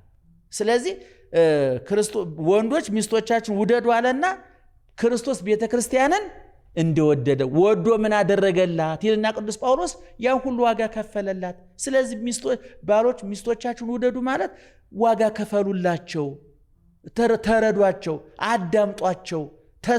እንደውም በዚህ በጴጥሮስ መልእክት ላይ ምንድነው የሚለው? እናንተ ወንዶች ሚስቶቻችሁን አዳምጧቸው ከመ ይትታቀፍ ጸሎትክሙ፣ እነሱን መስማት ከተሳናቸው ጸሎታችሁ ከንቱ ነው ይቀራል የሚለው። ምክንያቱም አንቺ ባልሽን ከሰማሽ እግዚአብሔር ይሰማሻል። አብርሃምና ሳራ ስለሚደማመጡ ነው አብርሃምና ሳራ ቤት የገባው እግዚአብሔር እንጂ ቤታቸው እኮ የረባ ቤት እኮ አይደለም። እንደ ለቅሶና እንደ ሰርግ የሚነቀል የሚተክል ድንኳን እኮ ነው። ሰናዖር በሚባል ሀገር እኮ የተገነባ ትልቅ ፎቅ ነበር። ያንን ፎቅ አፍርሶ እግዚአብሔር ከሰዎቹ እንጂ ከድንጋይ ቁም ነገርስ ጉዳይ ስለሌለው ያንን ሰማይ ጠቀስ ፎቅ በነፋስ የደረመሰ ያፈረሰ እግዚአብሔር የገነቡ ሰዎች ከቆለሉት ድንጋይ ያልተሻለ ጭንቅላት ስለነበራቸው እነሱን ትቶ አብርሃም ድንኳን ውስጥ ነው የገባው። የአብርሃም ድንኳን እኮ እንደ አጎንብሰሽ የምትገቢበት እኮ ነው። እግዚአብሔር እኮ ገብቶ ስላሴ ቁጭ ያሉት እኮ አብርሃምና ሳራ የሚያድሩበት ቤት እኮ ነው። ምክንያቱም ይሄ ሩካቤ ዘበሕግ ነው የሚባለው። የእውነተኛ ባልና ሚስቶች አልጋ በእግዚአብሔርና በመላእክቱ ጥበቃ ይደረግለታል። ያ ምክንያቱም ይሄ ክቡር አውስቦ በኩልሄ ወለምስካቦ ሙኒ አልቦቱ ስበት፣ ጋብቻ በሁሉ ዘንድ የተከበረ ነው፣ ምኝታው ንጹህ ነው የሚለው። ምኝታው ንጹህ ነው ማለት አንሶላ 10 ጊዜ ይታጠባል ማለት አይደለም። ውድ ብርድ ልብስ ወይ ውድ ፍራሽ አለው እፍ ብለሽ አፈር ላይ ብትተኝ ሩካቤ ዘበሕግ ንጹህ ግንኙነት ይባላል እሱ። ስለዚህ አሁን ወንዶች ታዘዙ ተባሉ፣ ሚስቶች ታዘዙ ተባሉ። እሺ ወንዶች ውደዱ ተባሉ። ግን ትልቁ ሸክም የተሸከሙት እኮ ተረድተውት ከሆነ ባሎች ናቸው አይደለም? ምክንያቱም ባሎች ማን እንደወደደ ነው። ክርስቶስ ቤተክርስቲያንን እንደወደደ ወዳችሁ። ምን ፍቅር ዋጋ ያስከፍላል ታውቂያለሽ? የወደደ ሰው ዋጋ ይከፍላል። የወደደ ሰው ይንከራተታል። ያፈቀረ ሰው ይንከራተታል። እንደው በልብ ወለድ እንኳን ስትመለከች ሰብለ ወንጌልና በዛ የከፈሉት እንኳን ታውቂያለሽ አይደለም? መቼም ደራሲዎቹ ሲያወሩልን የገሃዱ ዓለም ነጸብራቅ ነው ብለውናል። ብዙ በዛብዎች አሉ፣ ብዙ ሰብለ ወንጌሎች አሉ አይደል? ለፍቅር ብለው ዋጋ የከፈሉ ለዛውም ለምድራዊ ፍቅር ማለት ነው። ስለዚህ ፍቅር ከመታዘዝ ይልቅ ማፍቀር ዋጋ ያስከፍላል። መታዘዝ ደግሞ ከመስዋዕትነት ይበልጣል። የፍቅር መታዘዝ ነው እንጂ ይሄ ጉልበት እጅ ጠምዙ የሚታዘዝ የተገዥነት፣ የባርነት፣ የበላይና የበታችነት፣ የገዥና የተገዥነት አይደለም። ይህን ማወቅ ያስፈልጋልና እንደውም በደርግ ጊዜ ይባላል አንድ ሰው ሲናገሩ ሃይማኖት በወንድና ሴት እኩልነት አያምንም። ስለዚህ ሴቶችን ተገዙ ሲል ወንዶቹን ውደዱ ይላል። ወንድ የመውደድ ሀብት ጸጋ ሲሰጠው ሴቶች ላይ ግን የማፍቀር የመገዛት የመታዘዝ ግዴታ የተጣለባቸዋል። ግን ንባቡን በትክክል አልተረዳውም። አየሽ መጻሕፍት የሚበልታቸው የሚተነትናቸው የሚያመሰጥራቸው ይፈልጋሉ። አባቶቻችን ለዚህ ነው ሐዋርያት ጻፉ ጽሑፉን ሊቃውንት ተረጎሙ። ለምሳሌ አንቺ ክትፎ በልተሽ ታውቂያለሽ አይደለም? ክትፎ ከመሆኑ በፊት ምን ነበረ? ስጋ ነበር አይደለም? ስጋ ከመሆኑ በፊት ደግሞ ተለያይቱ ምን ነበረ? በሬ ነበር አይደለም? ያ መቼም ክትፎ ቤት ሄደሽ በሬ አንጧ አትይም አይደለም? ፋርማሲ ሄደሽ እኮ ቅጠላ ቅጠል አንጧ አትይም አይደለም? ፍራፍሬ አምጧ አትይም። ክኒኑ፣ መርፌው፣ ሽሮፑ ከቅጠላ ቅጠል እንደተመረተ እናውቃለን። ግን ምን እንደው የምትይው ፋርማሲ ሄደሽ የመድኃኒቱን ስጠርተሽ ስጋ ቤት ክትፎ አለ ወይ ነው የምትይው እንጂ በሬ አለ ወይ ፈና አለ አይባልም። ልክ መጽሐፍ ቅዱስ እንደ በሬው ብትወስጂው ሊቃውንት ደግሞ ልክ እንደ ክትፎ እንደ ጥብሱ ይፈተፍቱታል፣ ይበልቱታል፣ ይተነትኑታል፣ ንባቡን ያመሰጥሩታል፣ ምስጢሩን ያብራሩታል። ይሄ እንዲህ ለማለት ተፈልጎ ነው እና መጽሐፍት ተንታኝ፣ በላች፣ አራጅ፣ ከታፊ ያስፈልጋል። ልክ የክትፎ ባለሙያ አለ። አንቺ ባለሙያ ነሽ የክትፎ? ጎበዝ ነሽ? በጣም ጥሩ። እንደኔ ባለቤት ማለት ነው። እሺ። እና ክትፎው ባለሙያ ሲይዞ ክትፎ ይሆናል። ግን ያ ክትፎ ግን መጀመሪያ ምን ነበር ብዬሻለሁ? ምናልባት እኮ መንገድ ላይ በሬ ይወጋኛል ብለሽ የሸሸሹ በሬ እኮ ነው ክትፎ ሆኖ እየተበላ ያለው። እንግዲህ መጽሐፍ ቅዱሱ ካልተበለተ ካልተተነተነ የሚዋጋ በሬ ክትፎነቱ ቀርቶ፣ ስለዚህ መደማመጥ ነው። አሁን ቅዱስ ጳውሎስ ያለው ምንድነው? ቤተክርስቲያን ክርስቶስ ቤተክርስቲያን እንደወደዳት እናንተ ሚስቶቻችሁን ውደዱ። ቤተክርስቲያን ለክርስቶስ እንደምትታዘዘው እናንተ ለባሎቻችሁ ታዘዙ። በቃ ይሄ መቻቻል፣ መግባባት፣ መደማመጥ። ቅድም እንዳልኩት አንዳንድ ጊዜ እኛ ሀገር እኮ ባላግብተሽ አንቺ ቤተሰቦቹን ሁሉ ታገቢያለሽ። እናት አባቱ ፈትፋች ናቸው፣ ወንድም እህቶቹ ፈትፋች ናቸው፣ ጓደኛ ፈትፋች ነው፣ ጎረቤት ፈትፋች ነው። በጣም ብዙ መከራ ነው ያለው እኛ ሀገር ውስጥ። ስለዚህ ማን ነው ልሰማ የሚገባው? ሚስት ለባሏ ዘውድ ናት አይደል የተባለው? ዘውድ እኮ አንድ ነው አይደለም? ስንት ራስ ላይ አንድ ዘውድ ስንት ራስ ላይ መደፋት ይችላል? አንድ ራስ ላይ ነው አይደለም? አንቺ የባልሽ ብቻ ዘውድ ነሽ። የእናትሽ አባት ዘውድ አይደል? ረዳትን ዘውዳቸው አይደለሽም። የወንድሞች ዘውዳቸው አይደለም። የጓደኞች ዘውዳቸው አይደለሽም። ከዛ ውጪ ምንም ይሁን ምን ቢመጣ አንቺ የፈለገ ባለስልጣን ይሁን የፈለገ ፖለቲከኛ የፈለገ ባለሀብት ይሁን እቤት ሲገባ ባል ነው። በቃ አለቀ። አንዳንዱ ሰው ውጭ አሁን እነዚህ ባለስልጣኖች ዛሬ መጡ እየተባለ በሞተር ሳይክል ታጅበው መንገዱ የሚዘጋላቸው እቤታቸው ሲሄዱ እኮ ሱፋቸውን አውልቀው ቱታቸውን ለብሰው እኮ ልጃቸው ተካሻቸው እየወጣ እኮ ይጫወትባቸዋል። ስለዚህ እቤት ሲገባ ያ ሰውዬ ሚኒስትር ነው፣ ዝነኛ ነው፣ ፖለቲከኛ ነው፣ ባለሀብት ነው የሚለው አይሰራም። እቤት ሲገባ አቶ ገሌ ሳይሆን ባለ ገሌ ነው።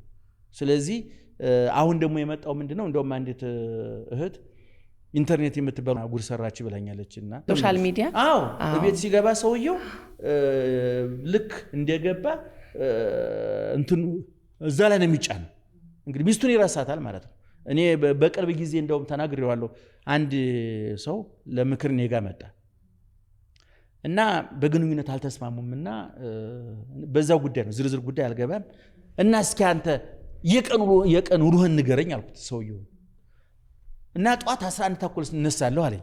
እሺ ከ11 ሰዓት ተኩል ይነሳል፣ ስፖርት ምናምን ይሰራል። ከዛ ቁርስ በልቶ ሊበላም ላይበላም ይችላል፣ ወደ ስራ ይሄዳል። ጠዋት ሄዶ 12 ሰዓት 11 ሰዓት ተኩል ከስራ ይወጣል። ከዛ እንደወጣሁኝ ጓደኞች አሉ፣ ከሳምንት 2 ቀን 3 ቀን ሊሆን ይችላል።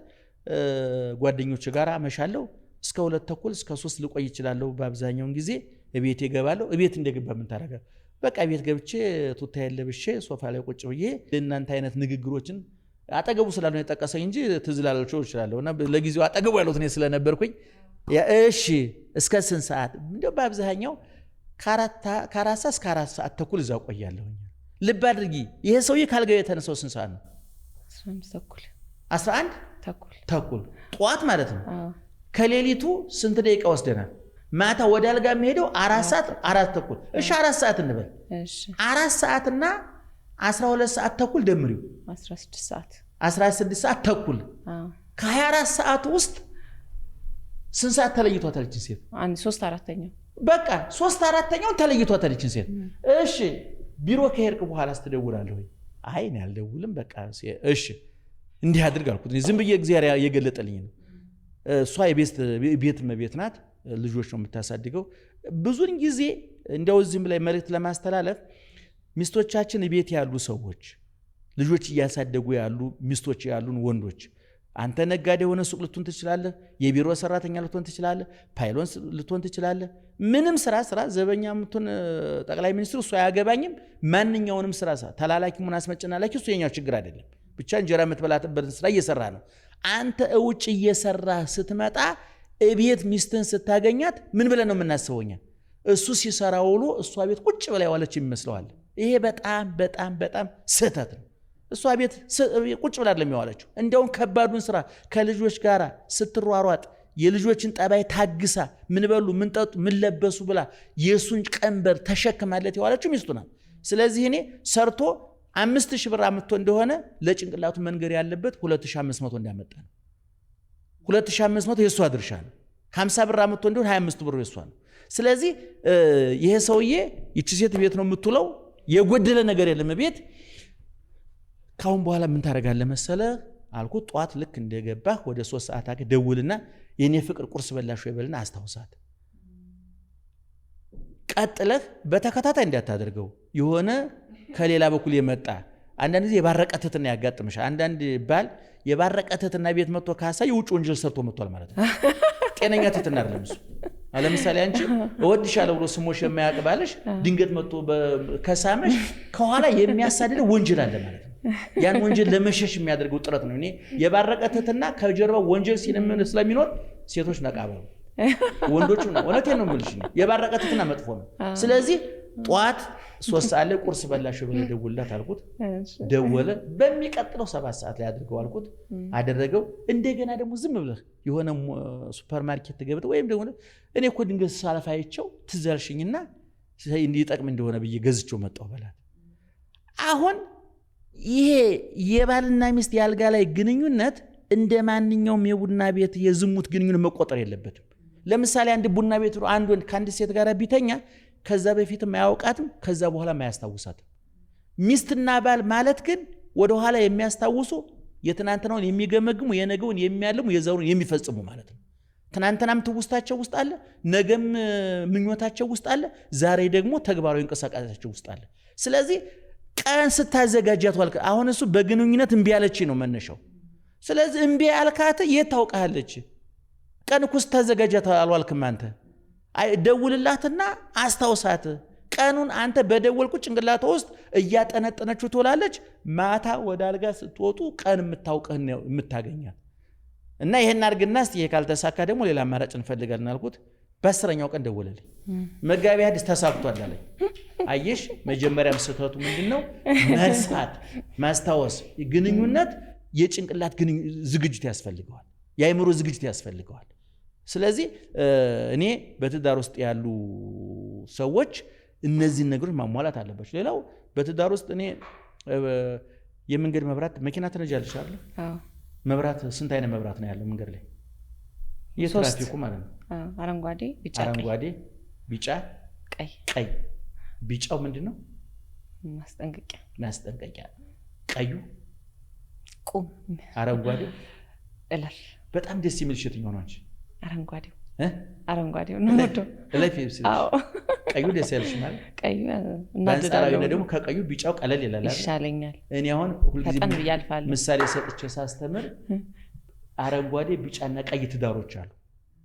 አረንጓዴ መላቸው በነገራችን ላይ የኛ ሀገር ትዳር በአብዛኛው አረንጓዴ ነው፣ ሰላማዊ ነው ማለት ነው።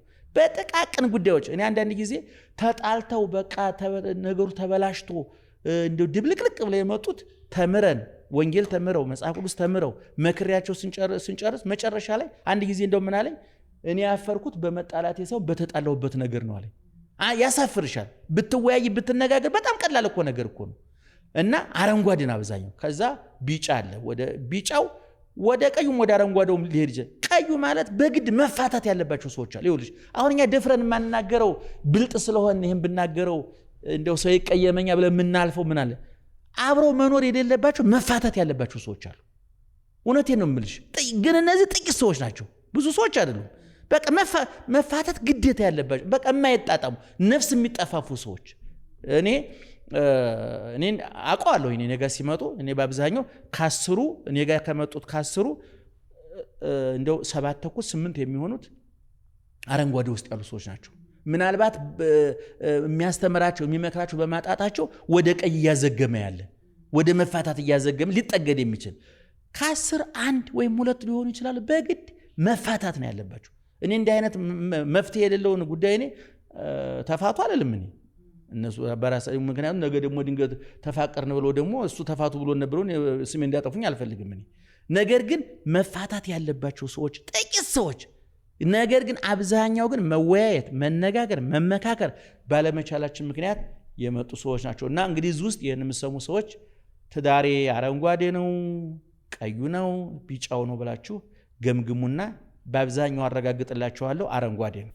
አዳም ሔዋንን ሲጠራት ሕይወቴ ነሽ ይላት ነበረ። የዚህ ትርጓሜ ምንድነው? እንግዲህ ቅድም ከላይ እንደተነጋገር ነው እግዚአብሔር ከእሑድ እስከ ዓርብ ድረስ የፈጠረው ፍጥረት ስፍር ቁጥር የለውም፣ በጣም ብዙ ነው። እንግዲህ በምድር ላይ 3 አይነት ህይወቶች አሉ ብለዋል አባቶቻችን።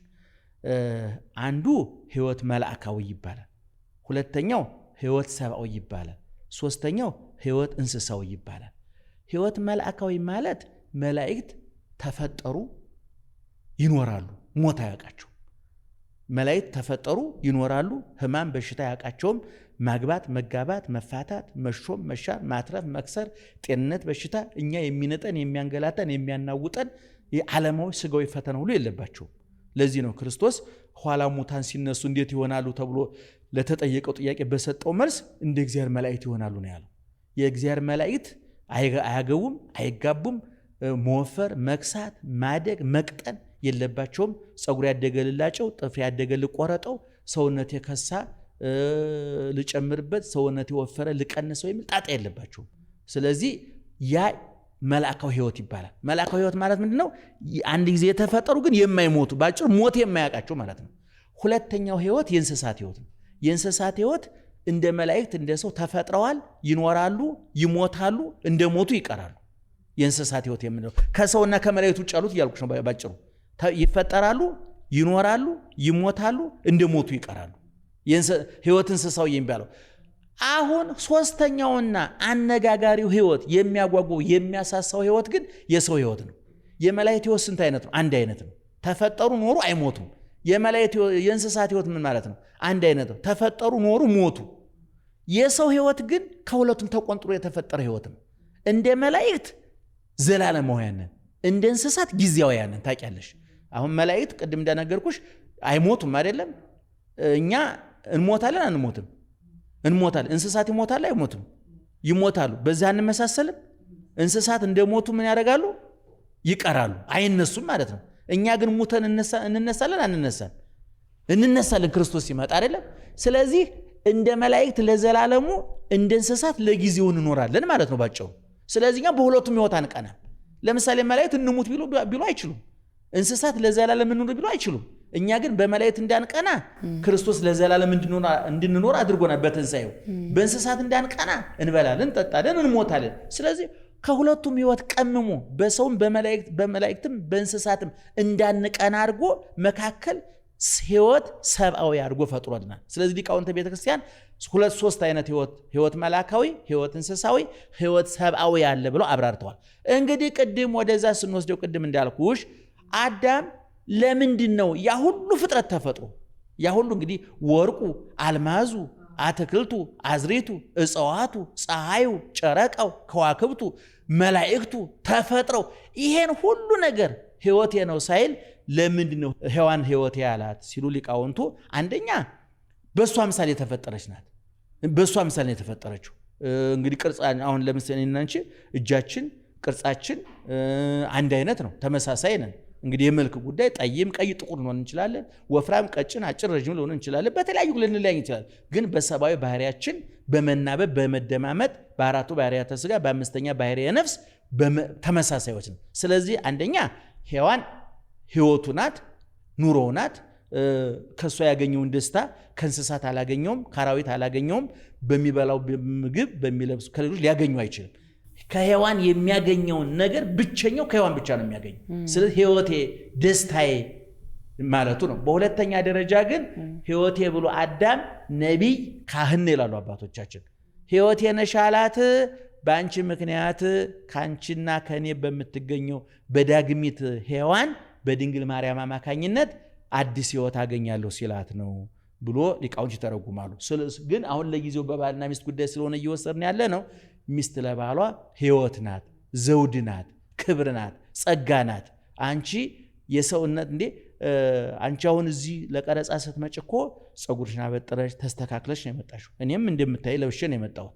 ነገር ግን ባዶ ራቁቴን እንድታውቀኝ የተፈቀደላት ከእግዚአብሔር በታች ሚስቴ ናት። አንቺም ሳታበጥሪ ምንም ሳትይ ሙሉ ራቁትሽን እንዲያውቅሽ ከፈጣሪሽ በታች የተፈቀደለት ባልሽ ነው። ስለዚህ ሚስት የመጨረሻ የባሏን ገበና የምታውቀው የመጨረሻ የሚስቱን ገመና የሚያውቁ ባል ነው። ስለዚህ ሕይወት ድብቅ ሕይወቴን የምታውቂ መላ ሕይወቴን የምታውቂው ብሎ ይህን ሲያንጸባርቅ ነው ብሎ ሊቃውንት ተናግረዋል። ለባሌ እኔ ሕይወቱ ነኝ ማለት ነው። አዎ በጣም ይሄን ማወቅ ያስፈልጋል። አንዳንድ ጊዜ መናበብ መረዳዳት ሲሳነን እስኪ አንድ ጥያቄ ልጠይቅሽ። እሺ። ፍቅር ያረጃል አያረጅም? ማርጀት ለኔ እየበለጸገ እያደገ በደንብ እየጣፈጠ የሚሄድ ነገር ብዬ ከተረጎምኩት እንደዛ ነው። ይህ መጠናናት ጊዜ አለ አይደለም? እንግዲህ በዚህ ከቅድመ ጋብቻ ለምሳሌ አንዱ ወንድ አንቺ ካወቅሽ በኋላ ታጠኘዋለሽ። ጠባዩን፣ አስተሳሰቡን፣ ምኑን ምን ይወዳል፣ ምን ይጠላል፣ ምን ያስደስተዋል፣ ምን ያሳዝነዋል የሚሉት ነገር ጠቅለል ያለ እንግዲህ ቅድም እንዳልኩሽ ነው። አንቺን ሙሉ በሙሉ የሚያውቅሽ እግዚአብሔር ነው። እኔም ሙሉ በሙሉ የሚያውቀኝ እግዚአብሔር ነው። ሙሉ በሙሉ ሚስቴ ልታውቀኝ አትችልም። ሰውን ሰው ሊያውቅ አይችልም። የሰው ልቡ ረቂቅ ድብቅ ነው። ቅድም እንዳልኩሽ ግን ጠቅለል ባለ መንገድ እንደው ምን ይወዳል፣ ምን ይጠላል፣ ምን ያስደስተዋል፣ ምን ያሳዝነዋል፣ ስራ ይወዳሉ፣ ሰው ይወዳሉ። እኔ አሁን ለምሳሌ ነገ ምክር ከሚመጡት መካከል ለቤተሰቦቿ እያዳላች ለቤተሰቦቹ እያዳላ እናቷን ነው ከኔ ይልቅ እናቷን ነው የምትወደው እንዴ አንድ እናቷን ረዳች ብሎ የመጣ ባላቃለሁኝ እኔ ጋር የመጡ ማለት ነው። እናቷን ተራ እንግዲህ እውነቱን ለመናገር ይሄ እንደ አይነቱ ባል መጀመሪያም ስናጠና ሰው ይወዳሉ የሚለውን ማጥናት አለብን እና ተጠናንተን ተግባብተን ተደማምጠን ያ ሁሉ ነገር ሆኖ ከገባን በኋላ ግን ከመቻቻል ከመደማመጥ ውጭ አማራጭ የለንም። ስለዚህ ሚስት ህይወት ናት፣ ቅድም እንዳልኩሽ ነው፣ ገመና ናት እና ይህንን ብዙ ወንዶች በመጠናናት ጊዜ ይህን አያጤኑ። ሁለተኛ ከተጋባን በኋላ አንድ ጊዜ አንዲት እህት መጡና እንዴት ነው ጥሩ እየኖረ 3-4 ዓመት ነው እና እንዴት ነው ትዳር እየተስማማችሁ ነው ወይ ምናምን ብዬ ጠየቁኝ። አይ ተቆጣልኝ፣ እንደ በፊቱ አይንከባከብ። ምን ያደርግልሽ ነበር በፊት? እንዴ በየሳምንቱ አበባ በየሳምንቱ ብዙ ነገር ነበር። እንዴ አበባውን ማረግፎ በሽሮና በርበሬ ተተክቷል። አየሽ፣ ይሄ ነው ማንረዳው። ይሄ የመማረክና የመማረክ ጊዜ ያለ በመጠናናት ጊዜ ብዙ ይወራል። እንደውም እኔ ምርጫ ቀስቀሳ ብየዋለሁ የዛሬ 5 ዓመት ሳስተምር ብዙ ጊዜ ቅድመ ጋብቻው ነው ቅድመ ጋብቻ ያለው ይሄ ያለኝ አንዳንድ ጊዜ የምርጫ ቀስቀሳ ሰሞን ሰምተሻል? እንደውም ሰውየው ምንድነው ደረቅ ቦታ ላይ ድልድይ እንሰራለን አላሉ እና በኋላ ህዝቡ አረ ወንዝ የለም ማለት እሱን ቢሆን እንፈጥረዋለን።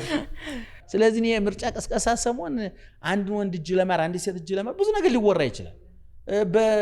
ለምሳሌ በመጠናናት ጊዜ በሳምንት አንድ ቀን ተገነሻ የጠጠች ነው የምትለያየው፣ የሚወራው አያልቅብሽም። ወደ ኑሮ ሲመጣ ግን አብረሽ እውነተኛ የሰው ጠባይ የአንድ ወንድ ጠባዩ የሚገለጠው አብሮ መተኛት ነው፣ ወጪ መጋራት ሲጀመር ነው። ከዛ ውጭ ያሉት ቀላል ናቸው። በሳምንት አንድ ቀን በልተሽ ትለያያለሽ። ለዚህ ነው ብዙ ወንዶች እንጋባ ሲሏቸው ሴቶቹ አይፈልጉም። ወንዶቹ ናቸው እስካሁን ወደ ኋላ የሚሽት። ሴቶቹ እንጋባ ይላሉ፣ ወንዶቹ እምቢ ይላሉ። ለዚህ ነው እኔ ከጋብቻ በፊት ሴቶች ኩሩ እምቢ በሉ። አንዳንድ ጊዜ ጋብቻ ውስጥ ማግኘት ያለበትን አስቀድሞ ካገኘ ምን አደከመኝ በየሳምንቱ ካገኘሁት ሊል ይችላል። ስለዚህ እኔ ከጋብቻ በፊት ሌሎች ጉዳዮች የተከለከሉት ይህን ጭምር ለመፍጠር ነው። መቼም እግዚአብሔር የከለከለ ሁሉ የሚጎዳንን ነገር ነው። እውነቱን ለመናገር የሚጠቅመን ነገር ቢሆን አይከለክለንም። እግዚአብሔር ምን ቸገረው? አትጠጡ አለ እግዚአብሔር። ከተጠጣ በኋላ እኮ ውሃ እኮ አትጠጡ አላለም እግዚአብሔር። አትጠጡ ያለው የተበከለውን ነው። የሰው ልጅ ቅጠላ ቅጠል ጨምሮ እንግዲህ በክሎ ቢራ ውስኪ እያለ የክርስትና ስም አወጣለት እንጂ እኮ የተበከለ ውሃ በይው አድሬስ በይው ምግብ ነው። ጠንቋይ ከወሰድሽው ግን ኃጢአት ነው። እና ኃጢአትም ወተት ለምሳሌ ሐሙስ ስትጠጪው ዓርብ ስትጠጪው አንድ አይነት አይደለም። ዓርብ ስትጠጪው ልክ አይደለም፣ ሐሙስ ስትጠጪው ገንቢ ነው። አዎ እንደዛ ማለት ነው። ሰው ማለት ምን ማለት ነው? ሰው ማለት እንግዲህ ቀለል ያለውን የኛን ማብራሪያ እንውሰድ። ሰው ማለት ከአራቱ ባህሪያተ ሥጋ ከአምስተኛ ባህሪየ ነፍስ የተፈጠረ ማለት ነው ይላሉ አባቶቻችን። እነዚህ አራቱ ባህሪያት የምንላቸው እሳት፣ ውሃ፣ ነፋስ፣ መሬት ናቸው። እነዚህ አራቱም ባህሪያት በየራሳቸው የየራሳቸው ጠባይ ያላቸው ናቸው። ለምሳሌ ምድር ላይ አሉ እነዚህ አራቱ ባህሪያት። አሁን እዚህ ላይ ዓለም ላይ ያለው እሳት፣ ምድር ላይ ያለው ነፋስ፣ ውሃው ተጨልፎ ለኛ አገልግሎት የመጣ ነው። መደበኛው ነፋስ፣ መደበኛው እሳት፣ መደበኛው ውሃ ከመሬት በታች ነው ያለው። እንደውም እግዚአብሔር ምንድናሉ የኛ ትርጓሜ ላይ መምህራን ሲያስተምሩን ከታች ነፋስ የነፋስ ዓለም አለ፣ ቀጥሎ የእሳት ዓለም አለ፣ ቀጥሎ የውሃ ዓለም አለ፣ ቀጥሎ ደግሞ መሬት አለ። አሁን እግዚአብሔር እነዚህን አራቱን ባህሪያት በየራሳቸው አጥሮ ይዟቸዋል። ምን ማለት ነው? ለምሳሌ አንቺ ክሰል እሳት ስታቀጣጢ ሁለት አማራጭ አለው አይደለም? ወይ ነፋስ ላይ ታረጊዋለሽ ወይም ደግሞ ማራገቢያ ታራግቢዋለሽ። ምን እንደሆነ ነው? እሳቱ ነፋስ አግኝቶ እንዲቀጣጠል ነው። እግዚአብሔር ግን ነፋሱን ከታች ቀጥሎ እሳት ቀጥሎ ውሃ ሲያደርግ እግዚአብሔር ሊጣላን ቢፈልግ ነፋሱ እሳቱን እንዳነደው፣ እሳቱ ውሃውን እንዳፈላው፣ ውሃው መሬቱን እንዲገለብጠው አድርጎ ዓለምን ያጠፋው ነበር። ነገር ግን ጥበቃ ቀሊላኑን ከታች ክቡዳኑን ከላይ ነው ያደረጋቸው እግዚአብሔር። ቀሊላን የምንላቸው እኛ እሳት እና ነፋስ ናቸው። ክቡዳን የምንላቸው ከባድ የምንላቸው ደግሞ ውሃና መሬት ናቸው። እነዚህ በቅደም ተከተል ተቀምጠዋል። አሁን እነዚህ አራቱ ባህሪያት ተቆንጥረው አንቺና እኔ ውስጥ አሉ። አራቱ እንደውም ሰው ቅዱስ የሚባለው እነዚህ አራት ባህሪያት ሲስማሙለት ነው ይላሉ። ማንና ማን? ነፋስ፣ እሳት፣ ውሃና መሬት ሳይገኑበት ሲቀር አንዱ ለምሳሌ ነፋስ ከገነነ ቀሽቃዥ ይሆናል ሰውየው። አሁን ህፃናት አይተሻቸው እንደሆነ እዛ ጋር ያንቃንጭልኝ የ5 ዓመት ልጅ ብታዥና የ30 ዓመት ሰው ብታዥ የሚሄዱት እኮ ህፃኑ እየሮጡ ነው የሚሄደው። እየሮጠ የሚሄደው አንቺን ለማስደሰት ፈጥኜ ላምጣላት ብሎ አይደለም ያለው፣ በነፋስ ባህሪ ውስጥ ስለሆነ ያፈጥነዋል ተፈጥሮ። ስለዚህ እሳት ደግሞ እንደገና በእኛ ውስጥ አለ። ከነፋስ የሚባለው ከ1 እስከ 20 ዓመት ያለው ነው ባህሪ ነፋስ፣ የወጣትነታችን ልጅነት የሚባለው። እሳት የሚባለው ደግሞ ከ20 እስከ 40 ያለው። ይሄኛው ከ20 እስከ 40 ያለው የእሳት ወቅት ነው። ሰው ውጫዊ ቅርጹ የሚቀየርበት፣ ውስጣዊ ስሜቱ የሚቀየርበት፣ አመጋገቡ፣ አለባበሱ፣ አነጋገሩ፣ ሁሉ ነገር የሚቀየርበት፣ ይሄ ለማልማትም ለማጥፋትም ለመገንባትም ለማፍረስም ለመርከስም ለመቀደስም ምቹ ወቅት ማለት ነው። ወቅት ከ20 እስከ 40 ያለው ማለት ነው። ለዚህ ነው በዚህ ከ20 እስከ 40 ባለው ወቅት ነው ብዙዎቹ ቅዱሳን ተዋግተው ሰይጣንን ድል ነስተው እኩያት ፍትወታት ኃጣውን ድል ነስተው ታርደው ነደው እሳቱን ስለቱን ታግሰው ጻድቃን ቅዱሳን የምንላቸው በቤተ ክርስቲያናችን አብዛኞቹ በ20 እና በ40 መካከል ያሉ ናቸው። እሳታማውን እንፋሎታማውን ወቅታቸውን ለእግዚአብሔር የሰው ናቸው። አርሴማን ብትወስጂ ያን የመሰለ ውበት፣ ያን የመሰለ ቁንጅና፣ ያን የመሰለ መልክ ይዛ ሰማዕቱና እስከ ዛሬ ድረስ አርአያ የሆነችው በዚህ ክልል ውስጥ ናት። ጊዮርጊስ በ23 ዓመቱ ነው። ዮሴፍ በ20 ዓመቱ ነው። ሌሎችም ጠንካራ የምንላቸው ትልልቅ ሰዎች ቅዱሳን የወጡት በዚህን ጊዜ ነው። ይህን ወቅት አሸንፎ ማለፍ ወደ ኋላ ያለው 20ውን ዓመት ወደፊት ያለው 50 እና 60ውን ዓመት ሊያስባርከውም ሊያስረግሙም ይችላል። ይሆን እሳታም ከዛ ከ40 እስከ 60 ያለው ደግሞ የውሃ ወቅት ነው። ሰው እየቀዘቀዘ አመጋገቡ እየቀነሰ የፍትወተ ስጋዊ ፍትወቱ እየቀነሰ እየተረጋጋ እንደ ውሃ እየቀዘቀዘ የሚሄድበት ወቅት ነው። ከ60 እስከ 80 ያለው ደግሞ የመሬት ባህር የሚታይበት ነው። ይሄ ልክ ጥሩምባ በተነፋ ቁጥር ወይም ደግሞ በተኛ ቁጥር መቃብር ሲቆፈር፣ ድንኳን ሲተከል፣ ንፍሮ ሲበላ ነው የሚታየው። የትቀበር ይሆን ብሎ ያስባል እንጂ የትሰራ ይሆን ብሎ አያስብም። አሁን ከ20 እስከ 40 ያለው ሰው የት ሂጄ ብሰራ ደስ ይላል፣ ከሀገር ልውጣ፣ እዛ ክፍለ ሀገር ልሂድ፣ ይሄ ንግድ ልቀይር ነው የሚለው። ከ60 እስከ 80 ያለው ሰው ግን የትቀበር ይሆን ለሀገር አፈር አብቃኝ ነው የሚለው። ምክንያቱም ባህሪ መሬት ነው የሚከሰትበት። በሌላ በኩል ደግሞ በዚህ ከ1 እስከ 20 ያለው ደግሞ ጊዜ ምንድነው? ሌሊት በህልሙ ሲሮጥ ሲሯሯጥ፣ እስከ 40 ድረስ ያለው ደግሞ እሳት ሲነድ ቤት ሲቃጠል፣ እስከ 60 ያለው ደግሞ ውሃ ጎርፍ ዝናብ ሲጥል ጎርፍን በብዛት የሚያየው። ያኛው ደግሞ ቅድም እንዳልኩሽ መሬት ሲናድ መቃብር ሲቆፈር ነው የሚያየው። ይሄ 4ቱ ባህሪያት በእኛ ላይ ሲሰለጥኑብን ነው። አደጋው በቅደም አንድ ላይ ተስማምተው ተግባብተው ከኖሩ ቅድም እንዳልኩሽ ልክ መሬት መንቀጥቀጥ የሚመጣው ሱናሚ የሚመጣው በ4ቱ ባህሪያት ግጭት ነው ብዬሽልም። እኛ ውስጥ የሚፈጠሩ ሱናሚዎች አሉ። እነዚህ 4ቱ ባህሪያት ሲጋጩ ማለት ነው።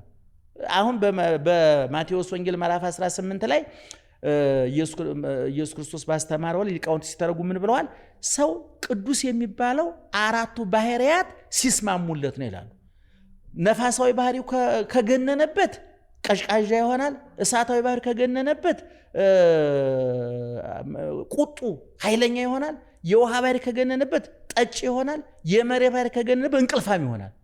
4ቱ ባህሪያት ከተስማሙለት ግን በሚገባ የሚተኛ በሚገባ የሚሰራ ልክ መሬት ሰላማዊ ሆና የምትኖረው 4ቱ ባህሪያት ሲስማሙ እንደሆነ ሰውም ሰላማዊ ሆኖ የሚኖር 4ቱ ባህሪያት ሲስማሙለት ነው። ይሄ ባህሪየ ሥጋ የምንለው ነው። ሁለተኛው ክፍል ባህሪየ ነፍስ የምንለው ደግሞ በውስጡ 3 ባህሪያት ያዘለ ነው። ለባዊነት፣ ሕያውነት፣ ነባቢነት። ለባዊነት ማለት አዋቂነት ማለት ነው። አዋቂ ማለት የተማረ ማለት አይደለም። አዋቂ አእምሮ ያለው ማለት ነው። ለምሳሌ እኔ ከዚህ በፊት ተናግሬዋለሁኝ። አንድ እንቦሳ ጥጃ ወዲያው እንደተወለደ እና ወዲያው አንቺ አንድ ሕፃን ወልደሽ አሜሪካን ሀገር ወሰርሻቸው፣ እንቦሳው በሬ ሆነ። የወለድሽው ልጅ ደግሞ አደገና 10 ዓመት ምናምን ሆነው እንበል። በሬው እንግሊዝኛ ሊናገር ይችላል? አይችልም። ይችላል? አይችልም። ለምን? ያንቺ ልጅ የወሰርሽው ግን ምን ተናገረ? የሀገሩን ቋንቋ አረበኛ ሊሆን ይችላል፣ እንግሊዝኛ ሊሆን ይችላል፣ ተናገረ። ይሄ ውስጣችን ነባቢት የምትማል ነፍሳለች፣ ተናጋሪ። እግዚአብሔር ቋንቋን አይደለም የፈጠረው፣ መናገሪያውን መሳሪያውን ነው የፈጠረው። እግዚአብሔር ዳቦን አልፈጠረም፣ ስንዴን ነው የፈጠረው። አሮስቶን በላተኛ ነው የፈጠረው። እግዚአብሔር በግ ወይ ዶሮ ነው የፈጠረው። እንግዲህ እኔና አንቺ እኮ ፍየልና በግ በመብላት እኮ እንደ ቀበሮ ማለት እኮ ነው አይደለም? አንድን ፍየል አንቺ የምትበይዋለሽ፣ ቀበሮም ይበላዋል። ያንቺ ልዩነቱ ምንድነው? ገፈሽ አሰቃይተሽ ጠብሰሽ ሚጥሚጣ ጨምረሽ አሮስቶ አድርገሽ ተሰቃይቶ ነው የሚበላ ያ ፍየል። ቀበሮ ይበላው ግልግል ነው። አንድ ጊዜ ነጠለ በላ። ግን በጉን በመብላት እንለያያለን። አይነቱ አበላሉ ላይ ነው የምንለያየው። ስለዚህ ይሄ በነባቢት ነፍስ ግን ከእንስሳት የምትለየን ቋንቋ የመናገር በቋንቋ ቃል ነው። አዋቂነት ደግሞ ማለት ቅድም እንዳልኩሽ ደግሞ ሰው በባህሪው በተፈጥሮ አዋቂ ነው። አንዱ የነፍስ ባህሪ አዋቂነት ነው።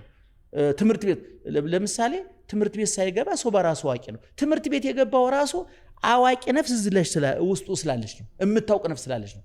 ለምሳሌ ከብቶችን ትምህርት ቤት መውሰድ አትችልም፣ አራዊትን መውሰድ አትችልም፣ እንስሳትን መውሰድ አትችልም። ሰው ነው ትምህርት ቤት የሚሄድ። ሰው ትምህርት ቤት የሚሄደው ለምንድን ነው? የሚሰጠውን ትምህርት የሚቀበል ጭንቅላት ስላለው። ምግብ የሚያስፈልግሽ ለምንድን ነው? የሚቀበለው እኮ ስላለው። እንዲያውም ሊቃውንት ምን ይላሉ? እግዚአብሔር የፈጠራቸው ፍጥረቶች በጠቅላላ ለሰው እንዲስማሙ ተደርገው፣ ሰው ለእነሱ እንዲስማማቸው ተደርጎ አይደለም፣ እነሱ ለሰው እንዲስማሙ ተደርገው። ለምሳሌ እግዚአብሔር ውሃን የፈጠረው እሁድ ነው፣ ሰውን የፈጠረው አርብ ነው። አየሽ፣ እሁድ ውሃ ተፈጥሮ አርብ የተፈጠረው ሰው የመጠጣት ስሜት እንዲኖር አደረገ እግዚአብሔር። የመጠጣት ስሜት ባይኖር ውሃ፣ የማሽተት ስሜት ባይኖር አፍንጫ፣ የመቅመስ ስሜት ባይኖር ምላስ፣ የመዳሰስ ስሜት ባይኖር እጅ፣ የመስማት ስሜት ባይኖር ንግግር ለምን ይጠቅማል? ስለዚህ እግዚአብሔር ውስጣችን የሚተነፍስ ከውጭ የሚተነፍስ አየር ፈጠረና ውስጥ ደግሞ ለዛ የሚስማማ ኦክሲጅን ማነው ሳምባ ፈጠረ። ውጭ ምን የውሃን ፈጠረና ውስጣችን የመጠማትን ስሜትና የጠጣነውን ውሃ የሚያጠራ ኩላሊት ፈጠረ።